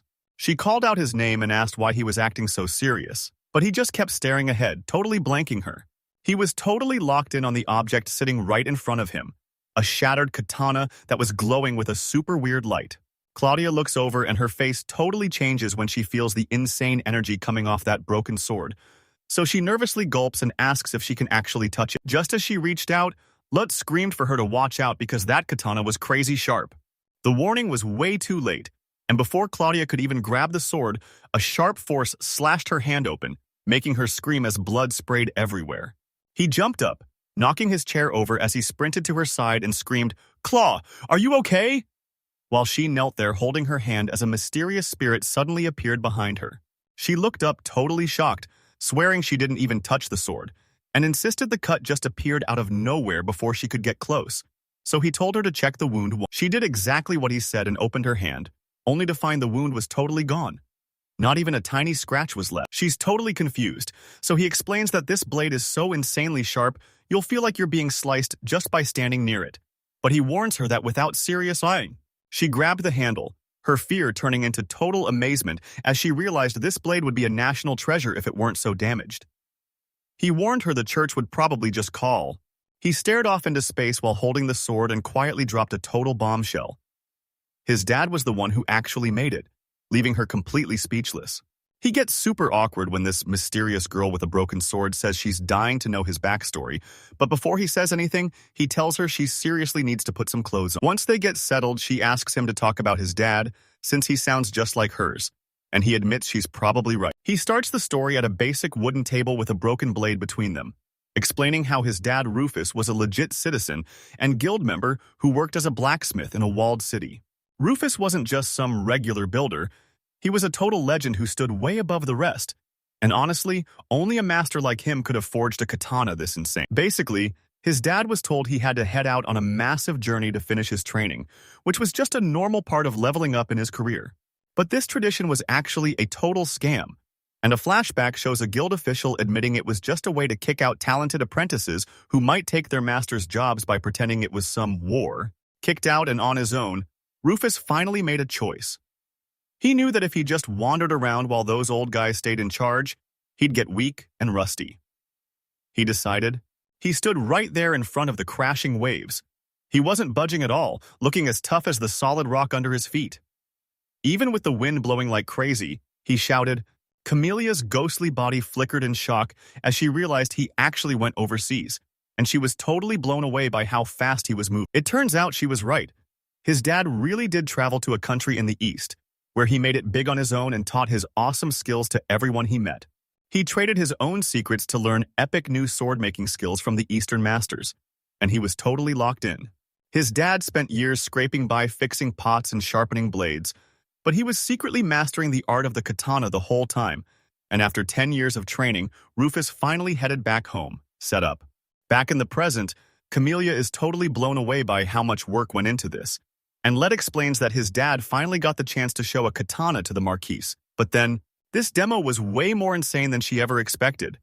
Rufus swung his katana in the packed hall and sliced right through a knight's heavy armor with a silent flash, sending both halves crashing to the floor while the whole crowd just stood there in total shock. His sword tore right through the armor and kept going, slicing a massive rock in half like it was just paper, and leaving everyone watching completely stunned. It kept flying forward and sliced right through a huge log like butter, proving this thing is way sharper than any normal weapon. The crowd of nobles went wild after seeing that, cheering and losing their minds over how insanely sharp that sword was. Eldenberger watched with a super serious look, and his son bragged about how his dad was smart enough not to trash the blade as some cheap foreign junk, while the other guys were totally blown away because they'd never seen a sword like this before. He stood there looking like a total boss with the katana on his shoulder, knowing that quitting the guild to focus on his craft was the best move he ever made.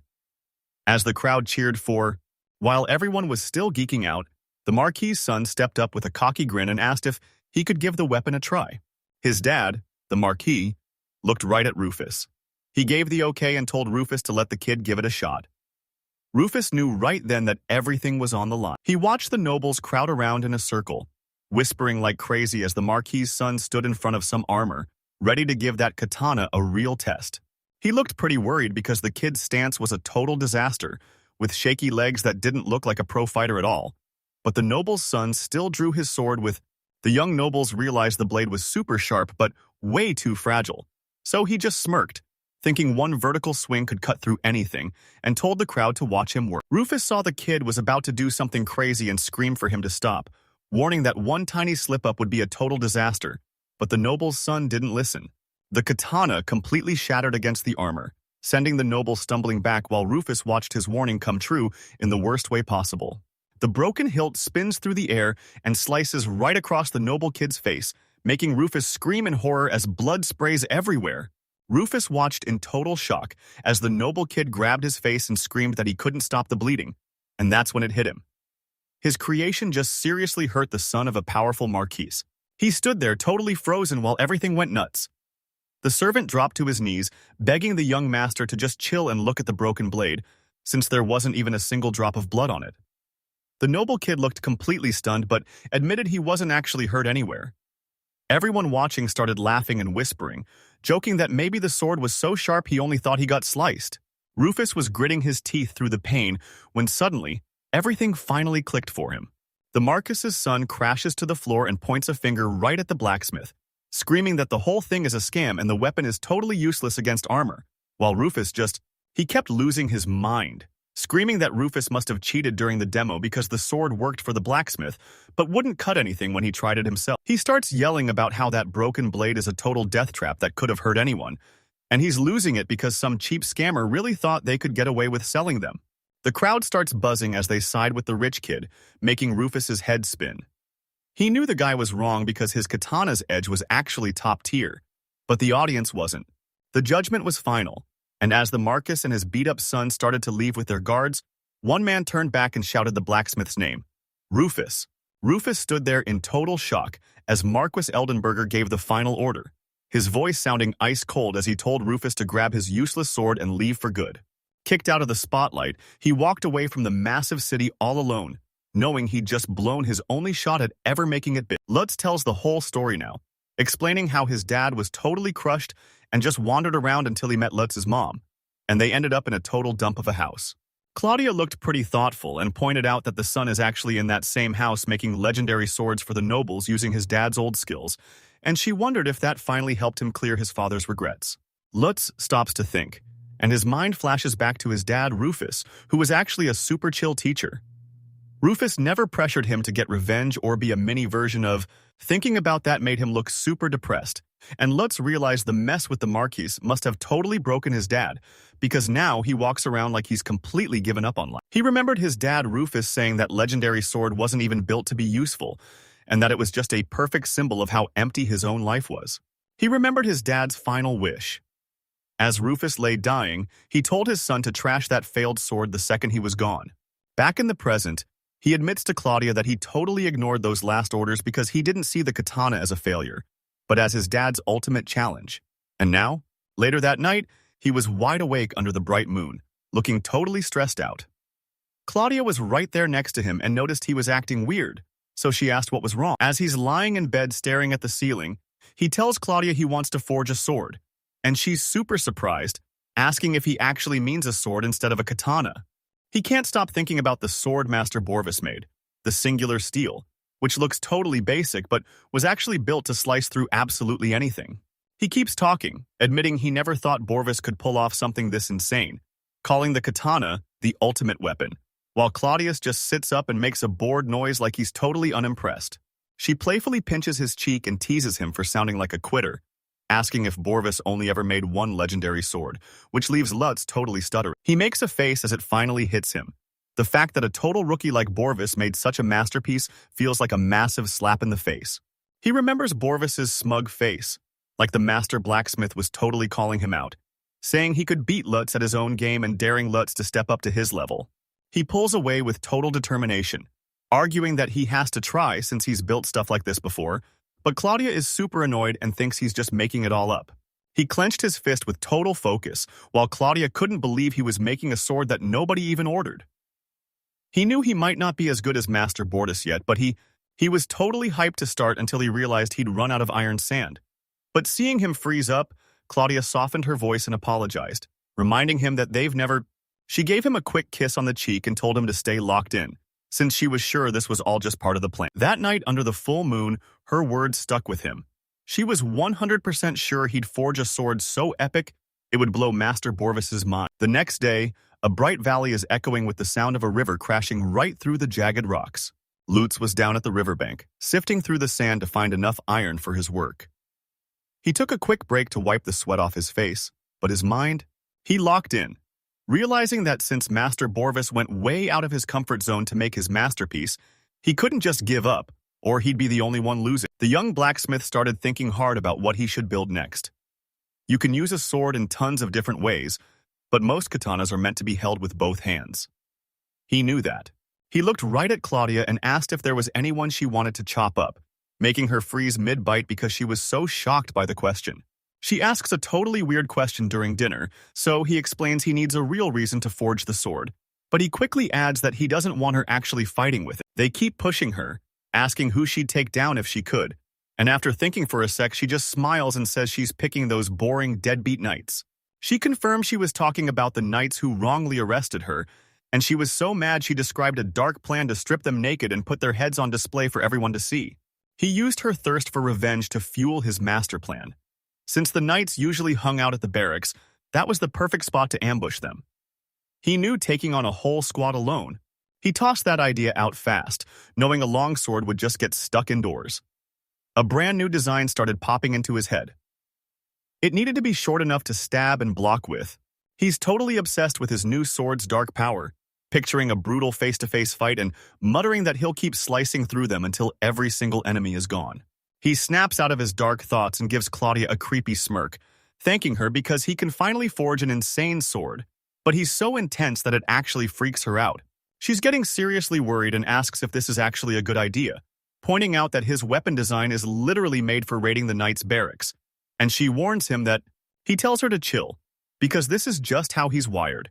And once that forge is hot and a new idea hits him, he admits he's totally hooked and just has to make it. He walks away and explains how his dad basically gave him the green light to use the forge however he wanted, laughing about how sword-obsessed people never change.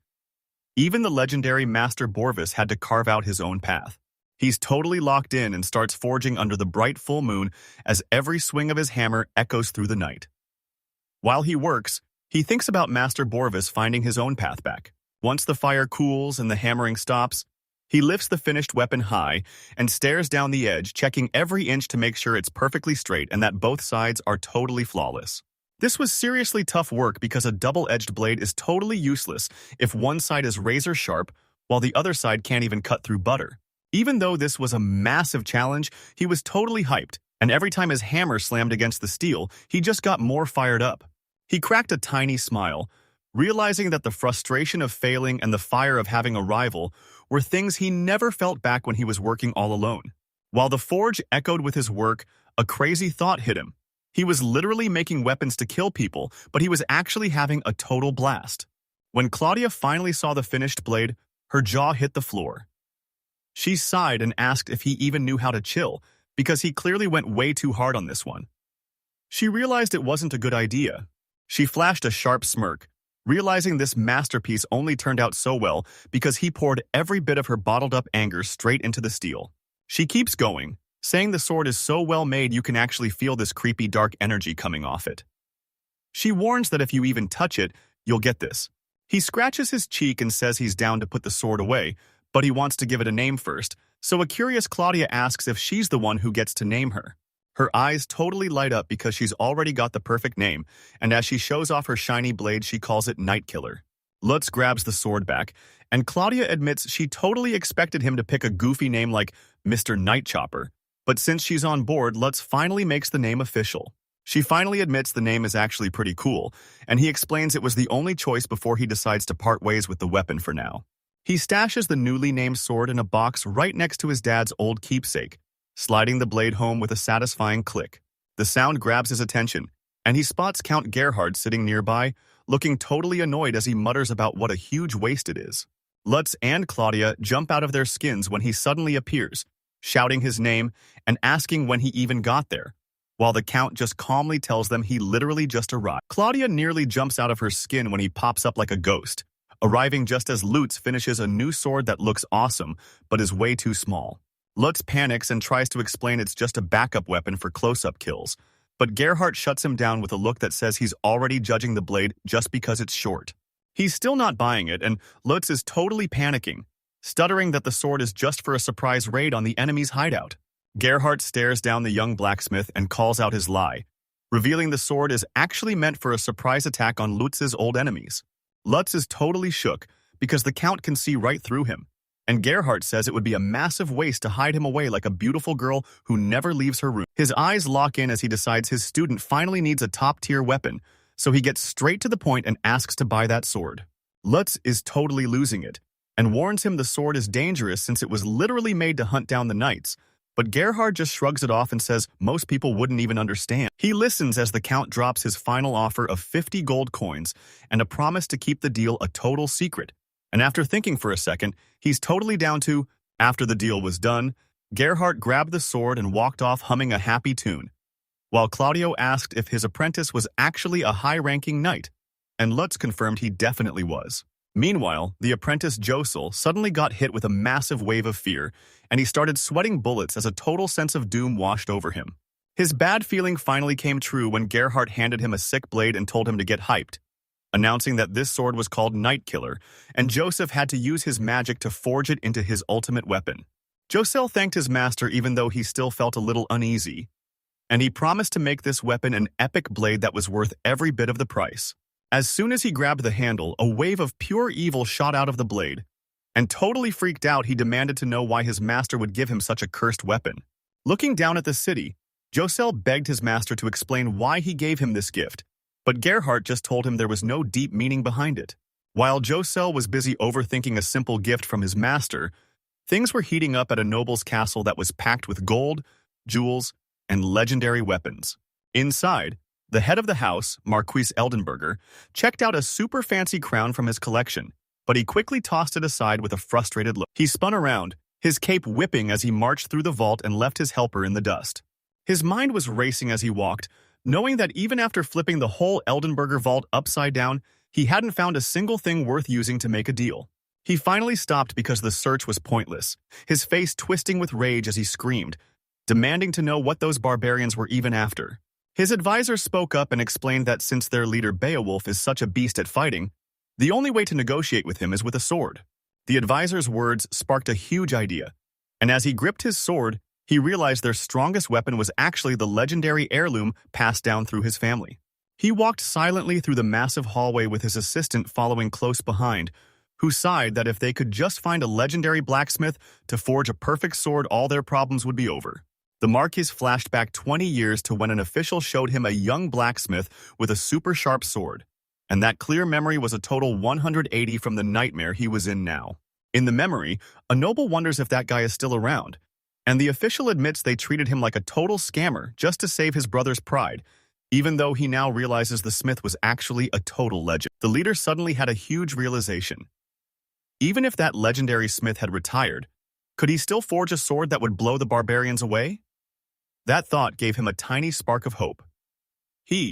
Right in the shadow of the massive castle, Joseph was totally stressed while gripping his new blade, wondering why his master gave him a weapon specifically designed to kill other knights. His master Borvis just let out a tired sigh and waved off the question, acting like the gift wasn't even that deep. Michael slammed his fist down, refusing to buy that lame excuse, because even if Borvis just wanted him to have a good sword, a name like Nightkiller was way too creepy. He kept geeking out over the weapon's weird traits, and since the blade was super short and felt totally evil, he realized it was built specifically for hunting knights in tight spaces. He got more hyped as he talked, claiming it was pure destiny for a top-tier knight like him to find such a legendary blade. But Borvis just looked at him like he was. Borvis's face suddenly went stone cold as he leaned in, yelling that he wasn't lying, and asking Josil if he could feel that God had a massive destiny waiting for him too. Josil's head was spinning with questions about God's plan, like who he had to take out and exactly when and where this was all going to go down. He stood before his master looking totally wrecked, giving a weak laugh as he admitted he couldn't find the answer even after 3 days without sleep, and Borvis was seriously worried about how thin he'd become. He was getting totally desperate and begged to meet the swordsmith Mr. Lutz, so when Borvis asked why, the knight flashed his short sword and yelled that he had to know why this blade was. Travis went quiet, trying to figure out what the smith was really up to. He figured Lutz just had a massive grudge against the knights. He remembered it perfectly. Those guards arrested Lutz's. Borvis knew that telling the truth would just make the knight flip out and start hunting them down, so he just sighed and decided to let the two of them face off. Borvis finally makes his choice and grabs a pen, telling Josel he'll spill the beans on where Lutz is hiding, and as he drops the address on the desk, Josel. Just as the night was ending, Borvis's voice got way more serious. He tapped his sword to make a point, warning Josel that he better show the smith some real respect. He reminded him. Orbis looked them dead in the eye and warned that the smith and his crew are total weirdos, giving one final order to keep their mouths shut and just stay chill. Josel announced he was dipping out, giving a low-key warning to stay safe before the bar door slammed shut, leaving Borvis to comment on his exit for the night. Borvis looked back at his desk and let out a huge, frustrated sigh. He was totally fed up with how stubborn Josel was being. He realized that being way too serious can actually be a. He pictured Josel causing a total disaster for Lutz, and while it gave him the chills, he just shrugged it off because he honestly didn't care anymore. Suddenly, a loud knock bangs on the door, making Borvis jump as he wonders if Josel is already back. The door creaks open to reveal a mysterious shadow, and as Borvis breaks into a cold sweat, a voice from the darkness calls him by his secret name, Mr. Gerhardt. Lutz stepped out of the shadows with a creepy grin and glowing eyes, and Borvis was so shocked he couldn't even say a word. Over at the workshop, a massive shadow blocks the door, and Lutz and Claudia look up feeling totally stressed when the knight Josel suddenly shows up. A high-ranking knight named Josel suddenly blocks the workshop door, claiming Master Gerhardt sent him, while Claudia asks Lutz if this is really the swordsman's place. Lutz is sweating as he introduces himself and asks how he can help, but Claudia is totally on edge watching the shadows while Josel keeps his hand gripped tight on his sword. Suddenly, he whips out his sword and points it straight at the blacksmith, shouting that he's here to ask about this exact weapon. Seeing that sword triggers a memory of Master Gerhardt, saying his student finally deserved a legendary weapon, and Lutz realizes Josel is holding the exact night killer he sold him, proving this kid is the apprentice. Right as he's thinking that, Claudia leans in and whispers that she doesn't trust this guy at all. wondering if he's just a thief who stole the sword from Mr. Gerhardt. Lutz shuts that idea down fast, figuring if Josel actually tried to rob Gerhard, he'd be dead meat since he pictures the master as a terrifying warrior with way too many arms, but Claudia isn't buying it and keeps pushing him for the truth. Lutz stays chill and waves them into the workshop to keep talking, but while Josel stands there in total silence, Claudia realizes he's nothing like his master. This guy feels as sharp and dangerous as a literal blade. She leaned on her hand and stared down their guest while the room went dead silent. And as Lutz started fidgeting like crazy, Josel just sat there with a totally blank, serious look on his. To kill the awkward vibe, he nudged Claudia and whispered for her to serve some tea, but Knight just sat there like a statue, staring straight ahead. He could tell she was totally over it tonight, and when he begged for help, she just scoffed and said the guy wouldn't die from being a little thirsty. Her snappy attitude finally made the Knight speak up, and he turned to her, nervously asking if she was Mr. Lutz's wife. That out-of-nowhere question totally tripped them up, leaving both of them looking super confused across the table. That question made Lutz realize he didn't know what they were either, so he turned to Claudia to see what she thought. She thought about it for a second before giving him a super yes. Since he looked totally lost, she suggested just calling her his wife to keep things simple, and Lutz immediately agreed because explaining their real deal is always a huge headache. He and Claudia shared a look and both nodded at the same time, totally agreeing with that mysterious hint. Their weirdly matching vague answer just made Joseph even more confused, so he pointed a finger and started shouting, demanding to know what that even meant and if they were actually married or not. Claudia's eyes go wide as she blurts out that they just got married, leaving Lutz standing right next to her looking completely shocked. Josel absolutely lost it when he heard about the sudden marriage. He screamed that they were just mocking him and that marriage is a huge deal. Meanwhile, Claudia just stared at him, wondering why. He was getting more and more heated, trashing them for living together without being married and demanding some respect, but he had to tell himself to chill before he totally lost it. He squeezed his fist and tried to keep it together before he lost it and started yelling, but he looked so stressed that Claudia got confused and called his name. Then it hit him. He slapped his forehead, remembering how his master Borvis warned him that these two were total weirdos. He kept his mouth shut, leaving Lutz and Claudia just staring at him, totally confused by how weird he was acting. He pulls himself together with a smug smirk, silently thanking his master for the training, while Lutz watches from the back thinking this guy is a total weirdo. He looks back at the weapon sitting right there on the table, a sword known as Nightkiller. He looks the blacksmith dead in the eye and asks him straight up, why did he even build this thing? He keeps it real even though it's a tough question, admitting he only forged the sword because he absolutely hates knights. Joseph swears he's not there to get anyone in trouble and just wants to know why they made such a crazy blade, and Claudia speaks up to say they totally get it.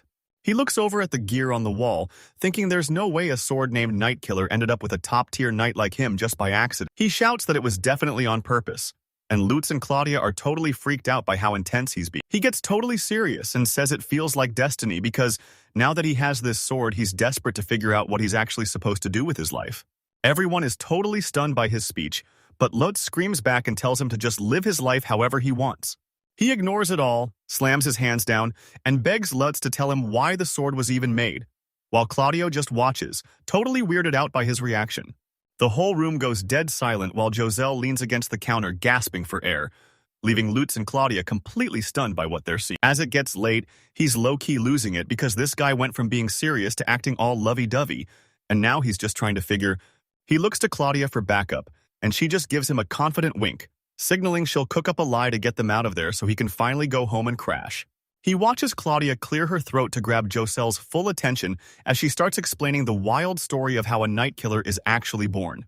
She gives a sneaky wink and reveals that Lutz didn't even mean to make that sword, explaining that something else was actually guiding his hands to forge it. Josel jumps at the word, slams his hand on the counter, and demands to know exactly what she means by guiding. Claudia starts spilling the tea, saying it all began when Lutz finished an insane katana for Mr. Gerhard's close friend.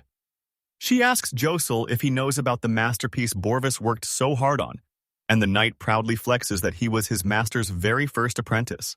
She explains it was a total trade where Lutz the sword pro made a katana, which hyped up the katana master Borvis to forge a sword, making the Night Killer and Singular Steel a legendary pair that both trace back to Master Borvis.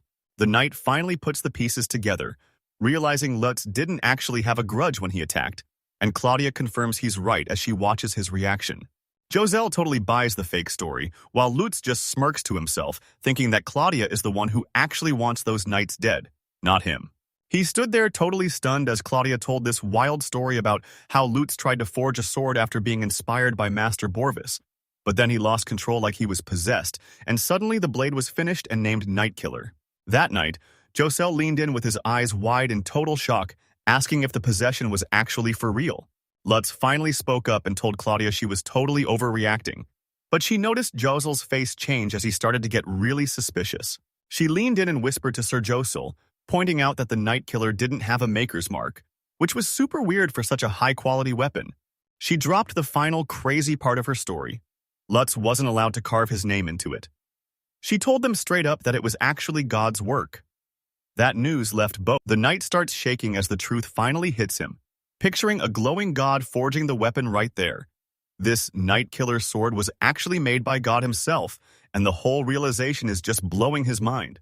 Now he's 100% sure his gut feeling was right, convinced that the Night Killer falling right into his lap was all part of God's plan. And Claudia just calmly, once the night finally chilled out, he let out a tired sigh and wondered how things got so crazy, realizing it was all because Joselle is way too serious and fell for the lieway. Josel's focus snapped as he raised his sword, shouting that he could hear God's voice too. He claimed God was telling him to be a loyal servant and protect the camp. He hopped on his horse with total confidence, his cape flying as he yelled that he finally saw the truth, thanking Lutz and Claudia for everything before riding off with a brand new goal. As soon as the sun came up, Lutz and Claudia shared a moment of total shock before they both just started cracking up, relieved that they actually made it through the night. The fun totally died as they walked away, and Lutz started sweating bullets because he felt super guilty about the massive lie they just told. He was panicking about bringing God into his story and what he'd do if Josel came back to complain, but Claudian just shrugged and told him to act like he wasn't home. She rushed over to a nearby stream to splash some water on her face, letting out a huge sigh as she realized just how exhausting this whole act had been. Let dumped a bucket of water on his head, complaining that all those lies made him super sweaty, but Claudia's face went totally serious as she told him to stop jinxing them because she had a bad feeling their day was far from over. Lutz is chilling in a hidden river and tries to get Claudia to jump in, but she calls him a total pervert and refuses to get naked outside, even though he swears they're all alone and the water feels amazing. She decides it might not be so bad after all and starts lifting her skirt, telling him to give her a second while secretly realizing she's going way further than she actually planned. Before she can even move, a loud voice yells for Mr. Lutz from the forest, and Claudia freezes in total shock as Borvis steps out from the trees and waves. Lutz jumps out of his skin and spins around to ask the attendant what he's doing there. But Borvis just gives a big smile and says he was looking for him. While nearby, Claudia. Chris just laughs and says he's got to go talk to Lutz, while his buddy Patrick stands there looking totally miserable and wondering who this guy even is. Bloom disappears in a flash and starts losing his mind, screaming that he needs to see his little demons wail so loudly that it literally jolts Lutz and Borvis. He's left totally confused by that weird comment, but Borvis just spins around and screams at Patrick for being a total idiot and yelling right in his ear. Borvis shuts him up by slamming his head underwater, turning his shouting into nothing but bubbles. Borvis pins the guy down and casually tells Lutz that this is Patrick, the same artist who worked on the Demon's Whale. He keeps the story going, explaining how Patrick showed up at his room earlier that day, begging like a madman to see his sweet little demons, scream, and to get one last look at the blade.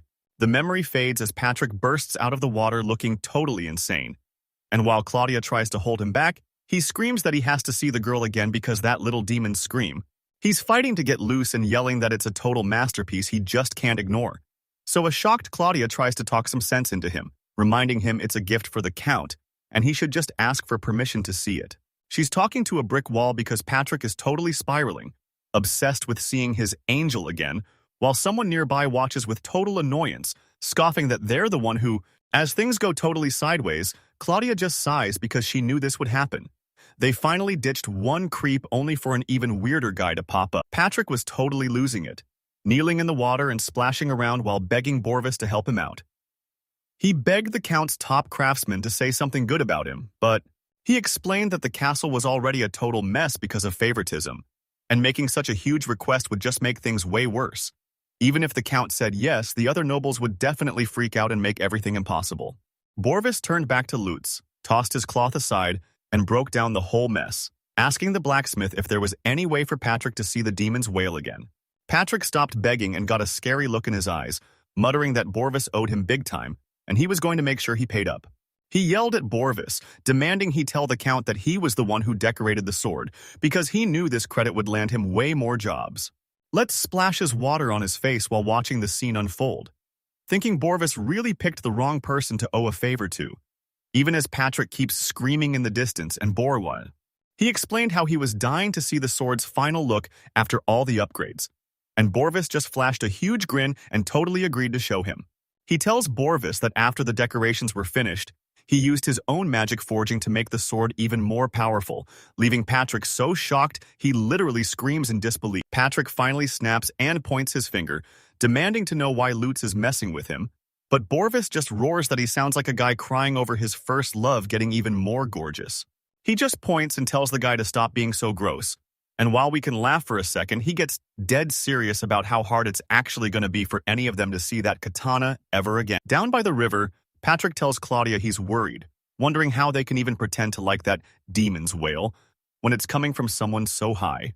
Everything goes quiet as Lutz, Borvis, and Patrick just stand there, totally stumped on how to fix this mess.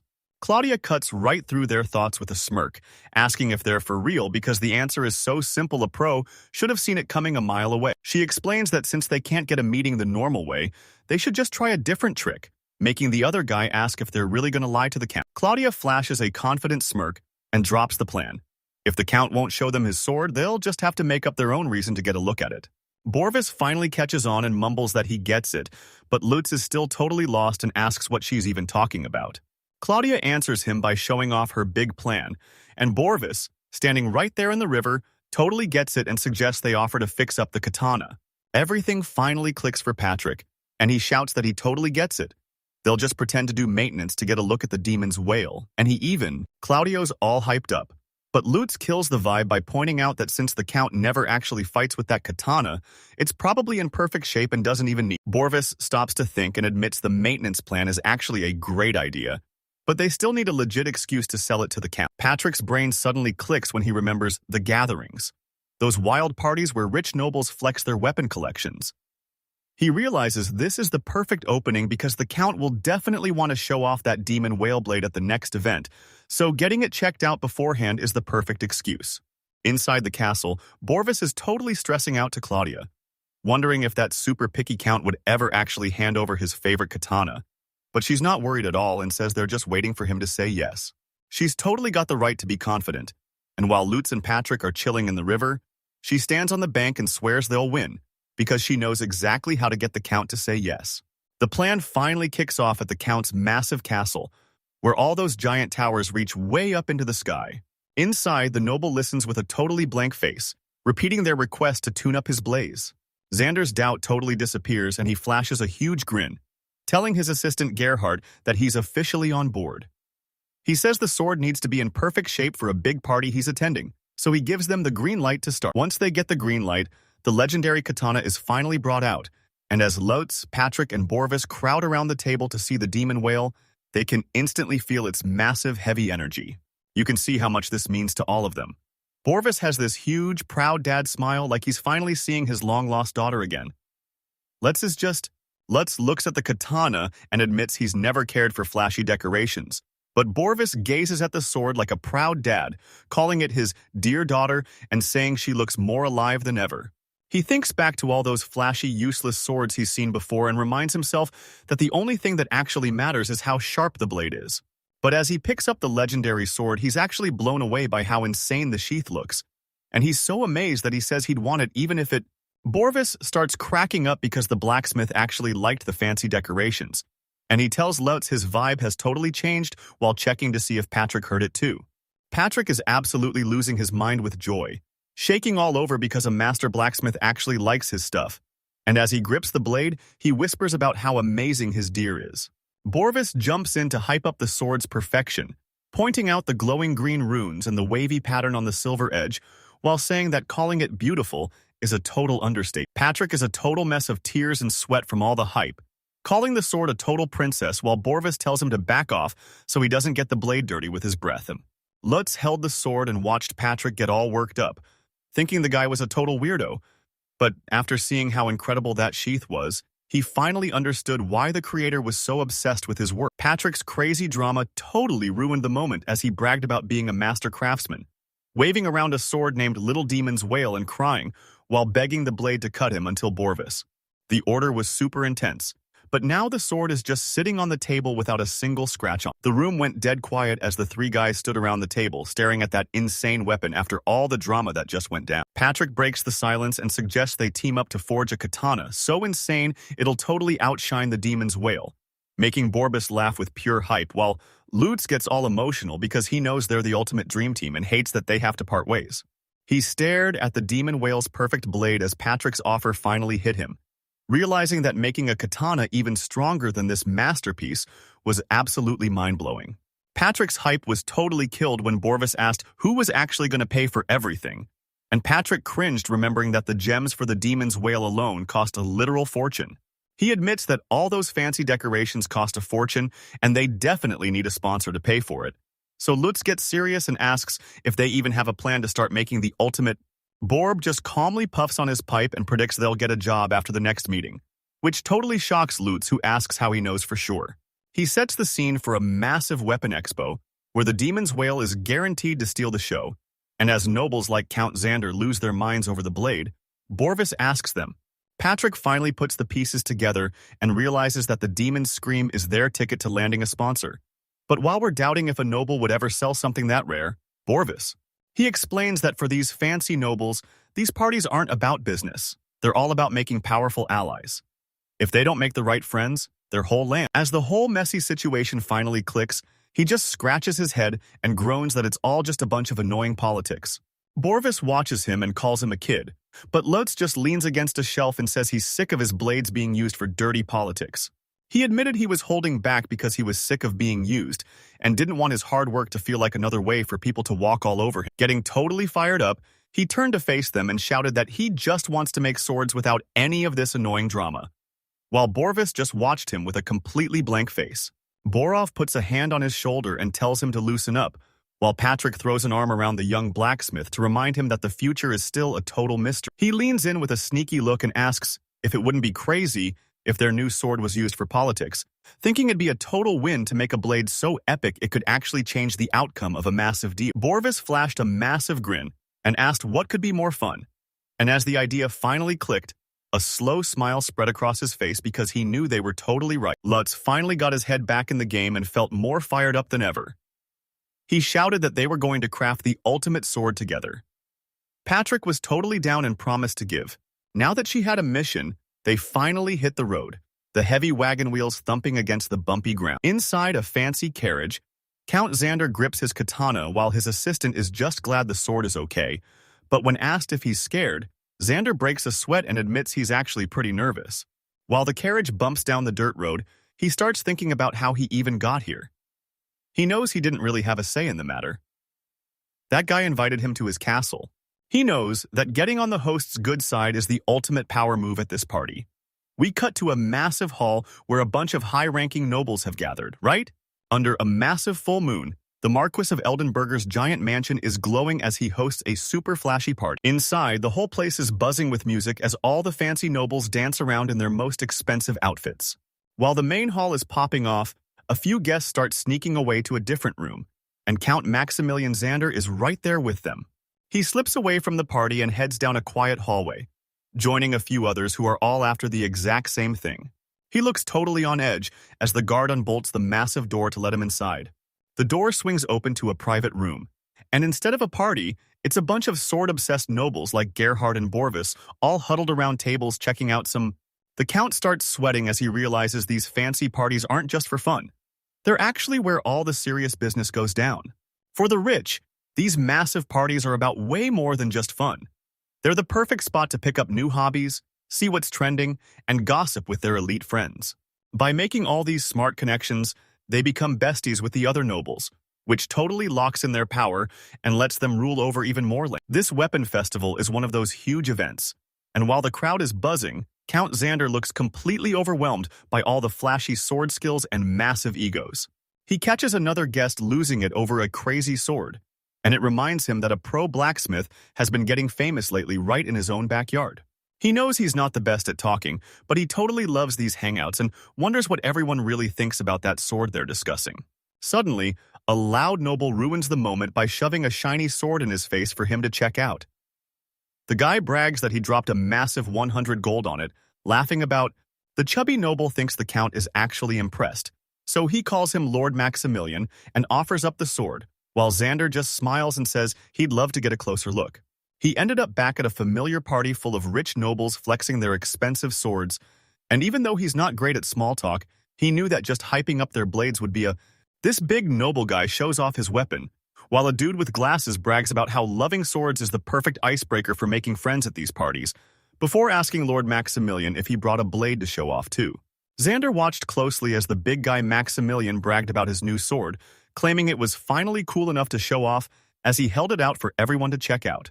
He let out a smug laugh, totally feeling himself after saying something so bold.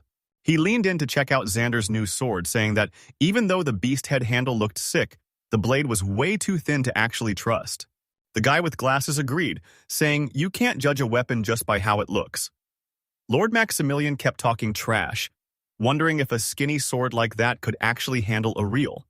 He gripped the hilt tight and popped the guard with his thumb, making a sharp click as the blade started to slide out. He whips out his katana in one super smooth motion. The blade literally rings as it slides out of the sheath. The shiny metal catches the light, drawing a bright flash through the air. The two loudest doubters are completely silenced by the crazy sight, with Maximilian's jaw hitting the floor while the guy next to him just stutters in total shock. He smirks at their shocked faces and asks what they think of his prized blade. The demon's wail. As soon as that name drops, the whole room starts buzzing, with one guy actually shaking in awe while everyone else stares at the weirdly shaped blade, totally stunned by how gorgeous it is.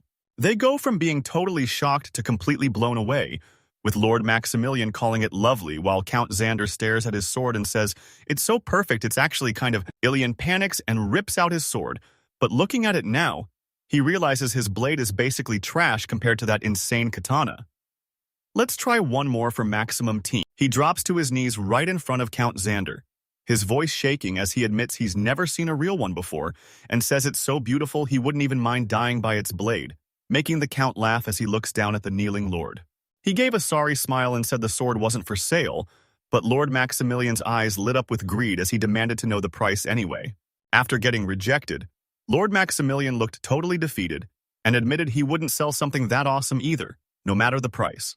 He looked up and begged to just hold it for a second to get a closer look, and the noble lady next to him was totally cool with it, telling him to go right ahead. The second he grabbed that katana, he looked totally blown away, staring at the sharp steel like he couldn't believe his eyes. He points out 5 ancient runes carved into the metal, and while the lady explains they give the blade magic powers, another guy thinks it's just for show until Lord Maximilian reveals Xander grabbed the sword again, and his hands were actually shaking. He realized right then that this power was 100% real. He could feel insane magic energy pulsing through the D. He stood right in the middle of the whispering crowd with every single person staring at him. He never thought being the center of attention would actually feel this good. Now he finally gets why all those other nobles love showing off their swords. He was totally loving all the attention and how hyped the party was getting. Suddenly, a heavy door swung open, and a super intimidating guy stepped into the room. All the rich nobles scrambled out of his. The whole room went dead silent as the nobles realized it was Marcus Beowulf Eldenberger, and his massive aura was practically taking over the entire hall. Xander watched him get closer, breaking into a nervous sweat as he realized that making friends with the Marquis was the ultimate prize of the whole party. He knew he was in trouble when the Marquis spotted his sword, all because that demon's loud scream totally gave him away. Maximilian totally killed the awkward silence by shouting a big hello to Beowulf, but the Marquis just gave a short thanks because he couldn't take his eyes off that sword. He told Lord Maximilian straight up that he wanted to see the sword. So a sweating Count Xander nervously handed over the katana for him to check out. The Marquis grabs the blade while every noble in the room stares in total silence, wondering if he'll actually like it. Because if he does, this katana is officially becoming a legendary national treasure. He's totally locked onto the blade as Count Xander announces its name, the Demon's Wail, and flexes that it's the coolest thing in his whole collection. He locks in, realizing he didn't just ask to see a weapon for fun. This thing is actually a massive deal. He starts sweating just looking at this top-tier katana, and he's hit with a massive urge to grab it and start slicing through his enemies. He asks why it has such a weird name like Demon's Whale and where it came from, but a nervous Count Xander tells him he'll understand the second he swings it, so, with the crowd finally out of the way, he lifts the katana high and grits his teeth, getting ready to see what this blade can actually do. He slams his weapon down in a massive whistling arc, and the insane force of the swing leaves everyone watching in total shock. As he finishes the move, it finally clicks and he realizes this sword really is named Whales for a reason. A nearby noble is totally blown away and asks Xander if that insane sword was forged with wind magic.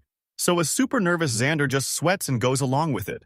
Xander is totally spiraling, and when the Marquis holding the katana sees his stressed out face and asks what's wrong, Xander just stutters a lie while his head spins because he realized the Marquis made that sword scream way better than he ever could, and now he's just left feeling completely shaken.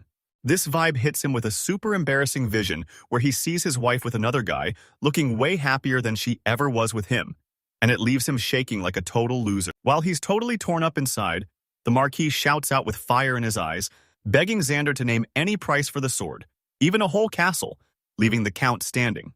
Across the hall, Maximilian is getting hyped up by other nobles because the Marquis loved the sword. And now everyone's whispering that Count Xander just made a massive connection he can't.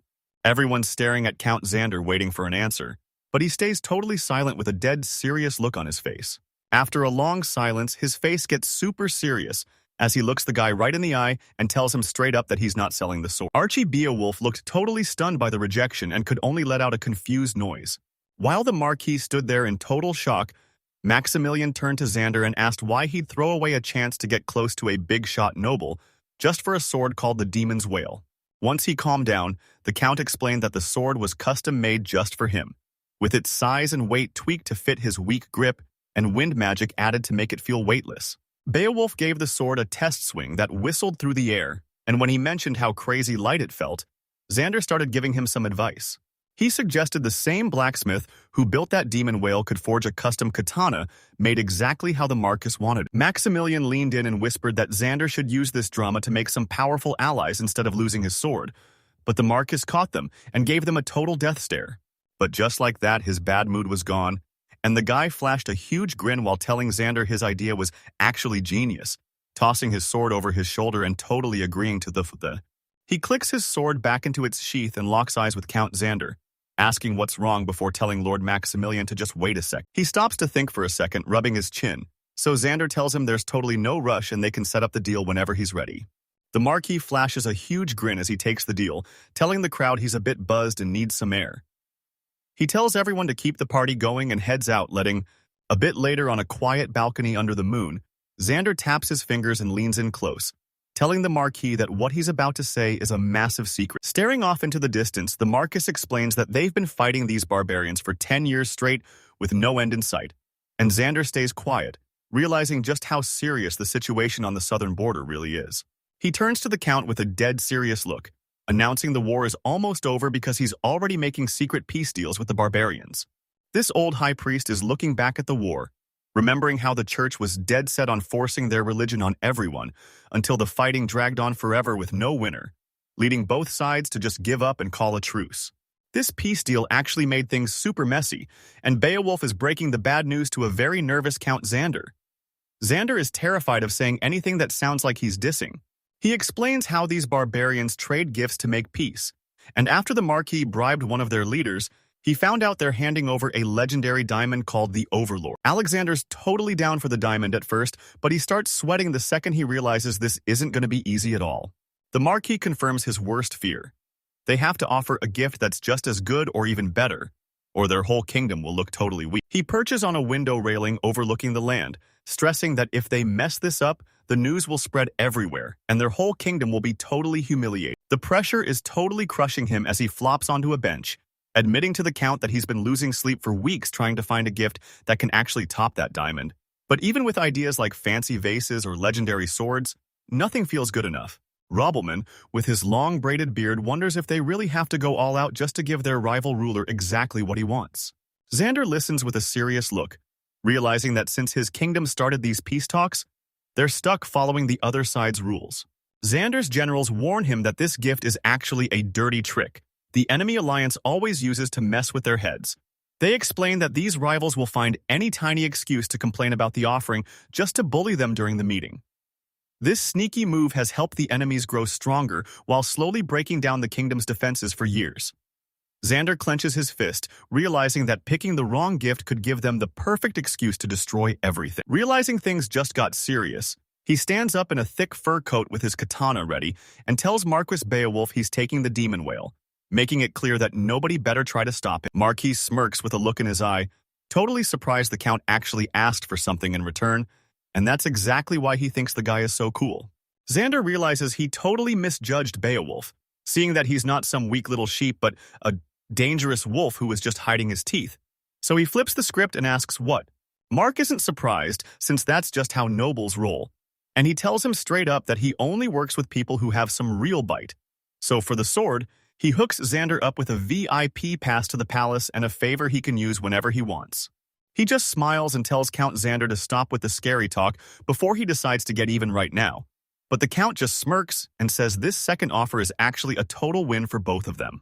Now that the deal is official, they both start laughing like crazy on the balcony, letting their voices ring out into the dark night. They spent so much time talking that they didn't even touch their food, and now it's totally ice cold. Back inside, Xander asks for some proof of their deal, and the Marquis, who's still just chilling in his seat, says he's totally fine with not putting it on paper.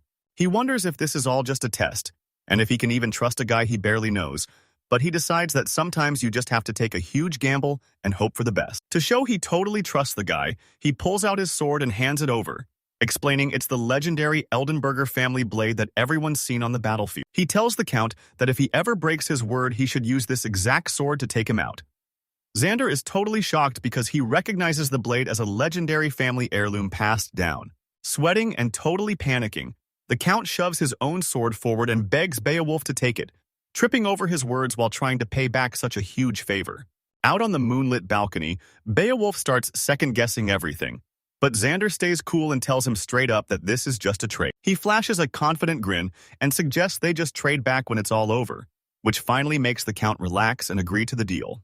As they trade weapons, Beowulf promises to treat the Count's sword right and hit him up the second anything changes. With the deal finally closed, Count Xander drops into a deep bow, but Marquis Beowulf just watches him with a totally blank face. Marquis Beowulf grips his brand new sword, thinking that while the blade is awesome, meeting Count Xander was the real jackpot. Xander heads out through the grand hall, but that massive sword is so heavy he's actually stumbling, making him realize Beowulf was easily his best find of the night. While his carriage bumps through the thick forest, Josel the Knight is sitting there, replaying everything the Marquis told him. Right next to him, Borvis pulls out the sword they just traded for and instantly realizes it's the legendary Eldenberger family treasure. Josel grabs the sword and holds it steady as the carriage bounces along, calling it a total masterpiece that's both gorgeous and deadly, while Count Xander sits right across from them, looking like he's fast asleep. He wonders if a sword even needs to be like that, while Borvis stares down the blade with a super judgmental look. The old man agrees that the blade looks pretty dull, but he says a weapon doesn't need to be flashy to do its job, so those fancy carvings on the case are totally useless. He leans in, totally fired up, and says a sword you trust with your life needs to be way more than just sharp. Count Xander finally sighs and admits they have a point, but he reminds them the Marquis is a total beast on the battlefield, so just imagine how empty he feels without his favorite legendary sword. Xander pictured the sword's old master, Marquis Beowulf, a total beast swinging the blade with insane strength, and he realized the sword's creepy scream was actually it crying for. He laughed and said these were actually happy tears, which was a total 180 from the misery that sword usually brought him. His attendant Borvis grumbled that the Count sounded like his wife had been stolen, and while Josel stood there looking completely clueless, his wife finally chimed in. He stops laughing and gets dead serious, grabbing his sword and swearing he won't lose, vowing to train like a beast back home until he's even better than the Marquis himself. Out of nowhere, the horses started freaking out, while the driver yanked back on the reins as hard as he could. The ride slammed to a violent stop, sending all three guys flying forward as the Count's legendary swords slipped from his hands and clattered against the wall. Josel scrambled to stay upright and peeked out the window to see what the heck just happened, realizing they were still miles away from their goal while the driver just let out a shocked grunt. Up ahead, they saw exactly why they stopped. A massive tree was blocking the entire road, and a guard shouted back that it was probably just some dumb prank.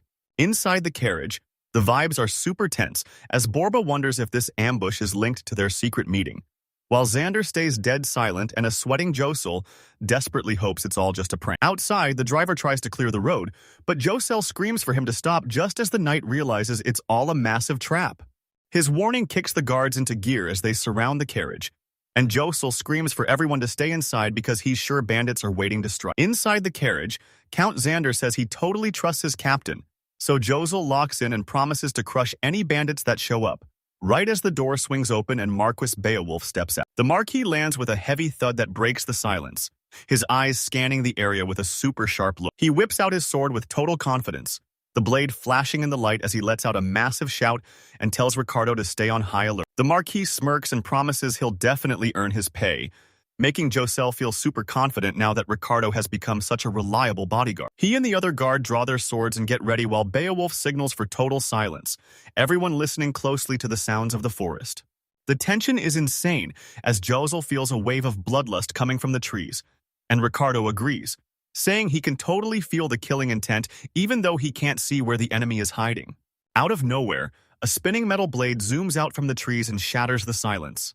A throwing axe slams into the log just inches away, and while he doesn't even blink, Ricardo totally freaks out at the sudden attack. Beowulf just smirks at the hidden attackers, mocking them for thinking they could actually take him out with such a trash weapon.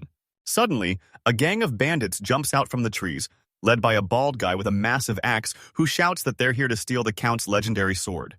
Joseph steps up and asks if they really attacked the carriage knowing the Count was inside, but a buff bandit with an axe just yells at him to shut up and lunges forward with a massive swing.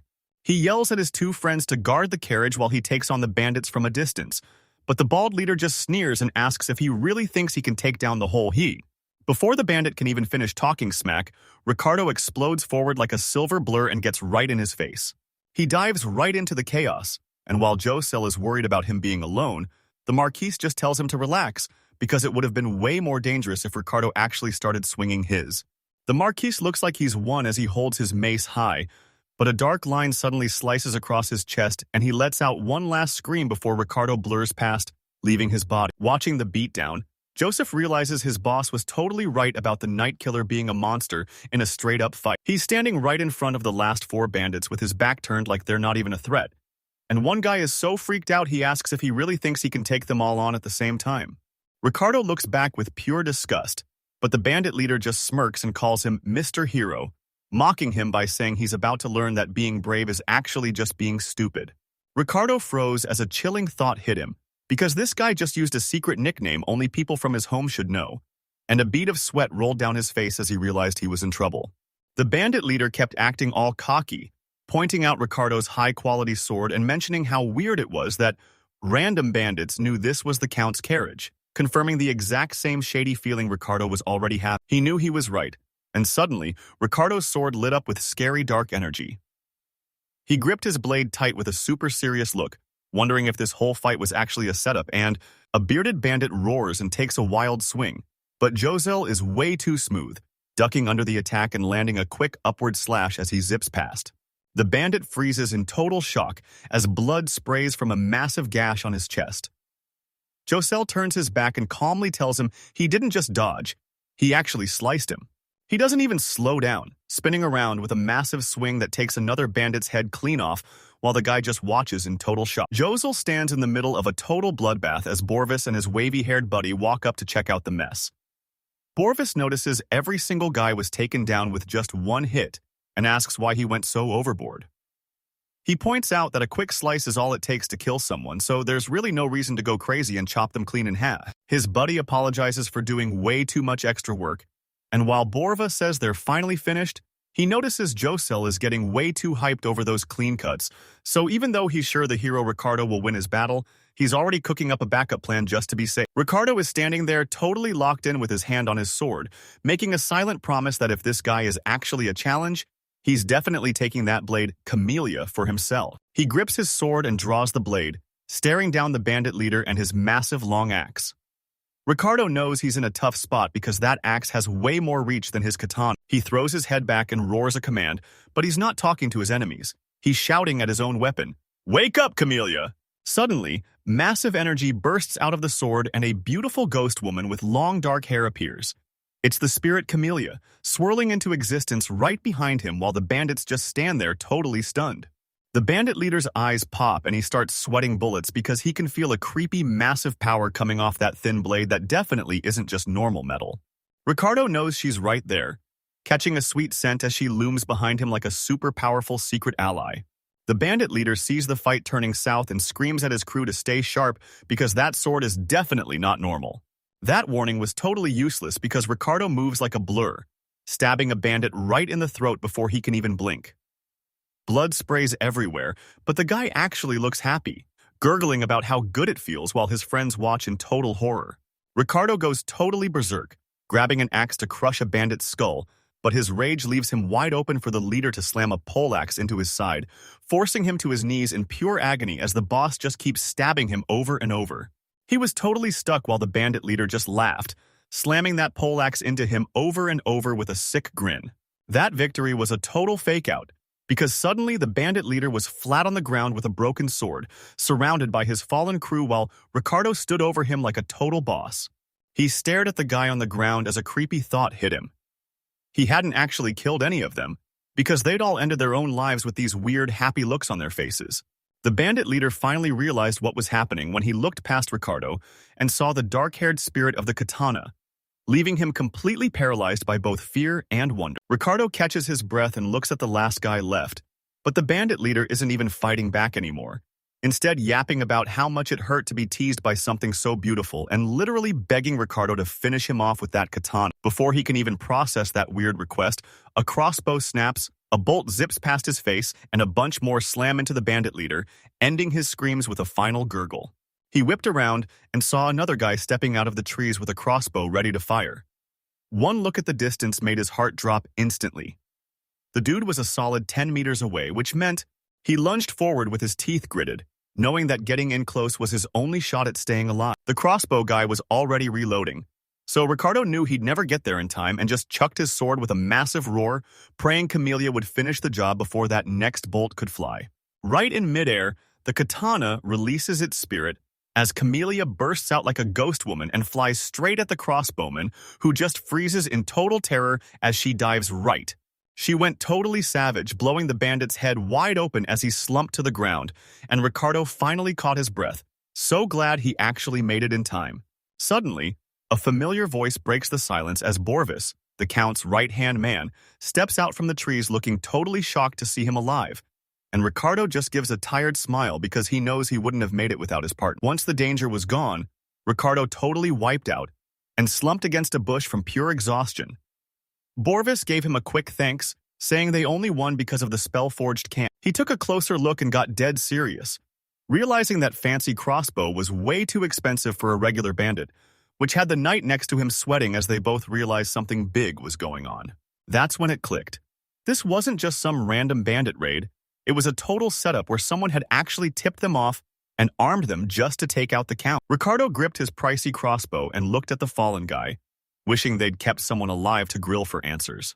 Borvis starts talking to Ricardo, but a voice from the carriage cuts him off and says it would have been a total waste of time. Count Gerhardt hops out of the carriage while his guard locks the door. But when Ricardo asks if they should keep hunting for the real boss, the Count just brushes him off, saying the mastermind would. Ricardo was losing his mind over how chill the Count was, asking if they were seriously just letting the bad guy walk, but Gerhardt just gave a tiny smile and said the path was clear and it was time to go. Ricardo stared at the Count and it finally clicked. They were both thinking the exact same thing. As the carriages rattled away, it finally clicked. Could the mastermind be someone right next to the Count?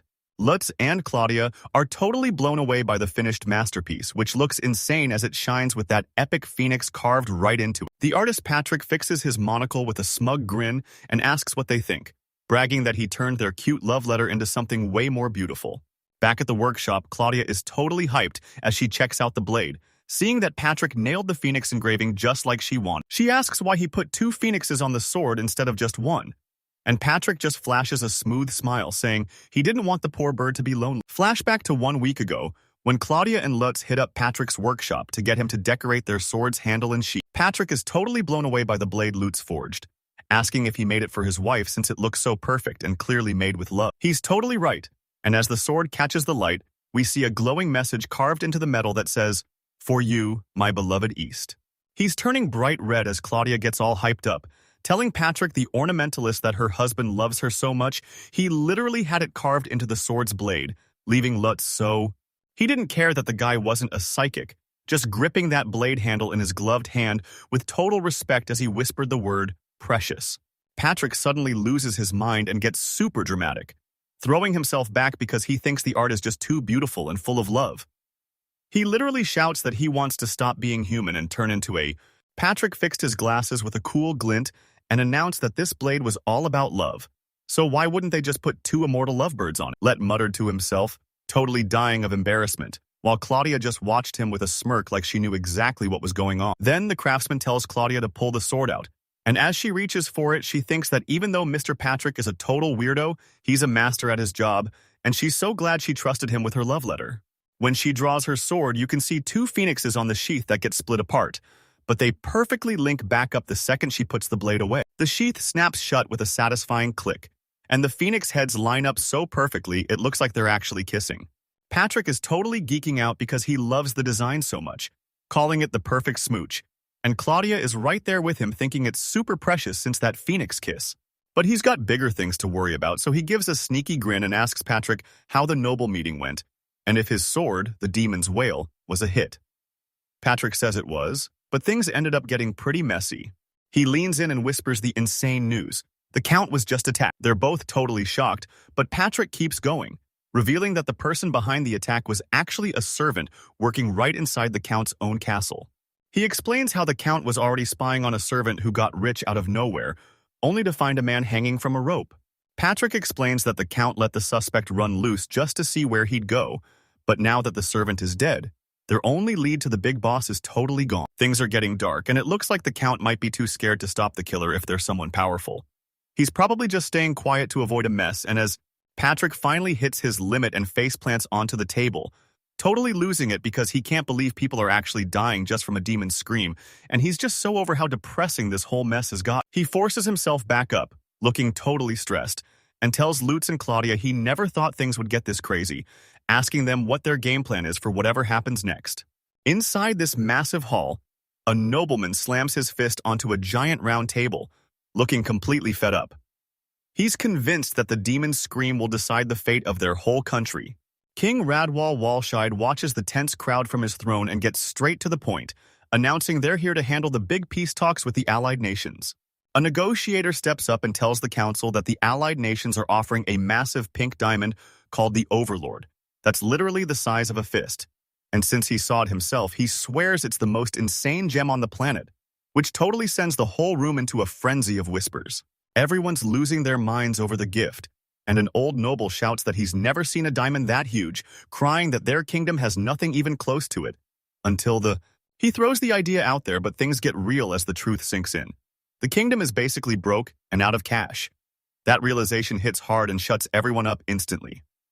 The only sound left. It's no secret they're totally broke after non-stop, brutal fights with barbarians and other nations, and while they sold off all their treasures to pay for the war, Radwald kills the tension by casually mentioning he sold that item for a massive pile of gold ages ago, but before anyone can react, the negotiator jumps in because the messenger isn't finished talking yet. He told them the envoy promised the kingdom had another epic treasure to give, leaving the council totally baffled and wondering what it could be.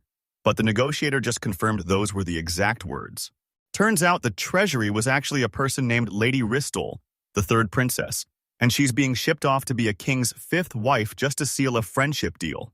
Everyone totally lost their minds. And while one noble started screaming about how those barbarians had zero respect for asking for their princess, another guy reminded him that marrying the enemy is just part of the job too. The argument was getting seriously heated. One council member actually said the demand made sense considering the mess they were in.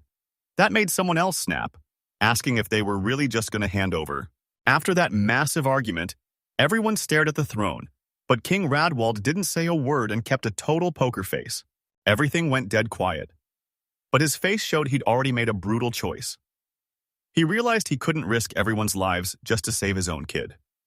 The princess stood. Suddenly, one noble slams his fist on the table, scaring everyone, and shouts that this whole deal is just a massive trap set by the barbarians.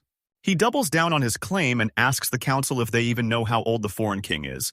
The guy with glasses says King Cassander is turning 70 this year, but then the SP. He screams that a normal marriage is totally impossible because the king is literally old enough to be her grandpa. Especially when you see the young princess standing right next to that shaky, ancient old man. Another noble looks super stressed and admits the age gap is sketchy, but he still wants to know how this counts as a trap. The spiky-haired noble reveals the trap is her becoming the fifth wife, showing a scary vision of the innocent princess being tormented by the king's 4 other wives who look like creepy, ancient demons. He knows this is going to be a total disaster because the people will riot over the princess, the other kingdom will tell them to back off, and all that arguing will eventually lead to a massive war. One elder can't believe how shady their enemies are, but the spiky-haired noble slams the table and yells that their polite act is just a cover, warning that by the time they see the bite, he knows giving up the princess is a total disaster that gives their enemies the perfect excuse for war, so he warns everyone to stay ready for the worst before they get backstabbed. The guy in glasses admits Beowulf isn't wrong, but then he trails off like he's found a hidden catch, leaving the whole council dead silent as they realize how serious this accusation actually is. The old noble finally asks the big question. If the princess is off the table, what are they supposed to give the barbarians? While the dark-haired guy just watches with a totally blank face. The dark-haired noble just smirks and snaps his fingers, saying he's finally going to use that. He gives Maximilian a weird apology, leaving him totally confused as a nearby door slowly creaks. A servant steps out with a katana, and the dark-haired noble grabs it with a huge smirk, telling the council that this scary blade is called the Demon's Wail. The other nobles are totally speechless, just staring with their jaws on the floor in pure shock. One guy starts freaking out over how insane the blade is, wondering how Lord Beowulf even... The whole council room starts buzzing as they talk about the sword, totally agreeing that a weapon this insane would even blow the barbarians' minds. He stands right in front of them holding the weapon, and the vibe in the room completely changes. King Radwald leans forward with his eyes wide, totally stunned to finally see the legendary spell-forged blade. He holds out the sheathed katana for the king to see, and King Radwald leans in with a super serious look to check out the blade. The king grabs the sword and pulls it out with a sharp ring, his eyes going wide and sweat dripping down as he sees how crazy the blade looks. As the blade sparkles in the light, the council members are completely blown away, with one noble calling it the most legendary sword he's ever seen while another admits he'd do anything to own it. The sword is top tier, but the king is still being super careful. He asks the Marquis if this katana can really stand up to the Overlord's eye. The Marquis says the king is totally hooked the second he hears there's another choice, so he starts grilling the Marquis about the plan and if he's hiding any more treasure, but Eldenberger just hits him with a confident smirk. The Marquis flashes back to the third princess, Lady Ristol, remembering how she promised to handle everything and keep herself safe, which is exactly why he's feeling so confident right now. Radwald's finally made his choice, and he slams his hands together so hard the whole room rings as he drops a bombshell. Marquis Eldenberger is taking over the barbarian talks, leaving every other noble standing there in total shock. He gives the Marquis one final order to do whatever he wants and hands over the keys to the royal vault to make sure the mission is a total success. The Marquis bows low, taking on the massive job with a single, serious yes. He stays bowed for a second with a dead serious look, knowing the fate of the entire kingdom is finally on his shoulders.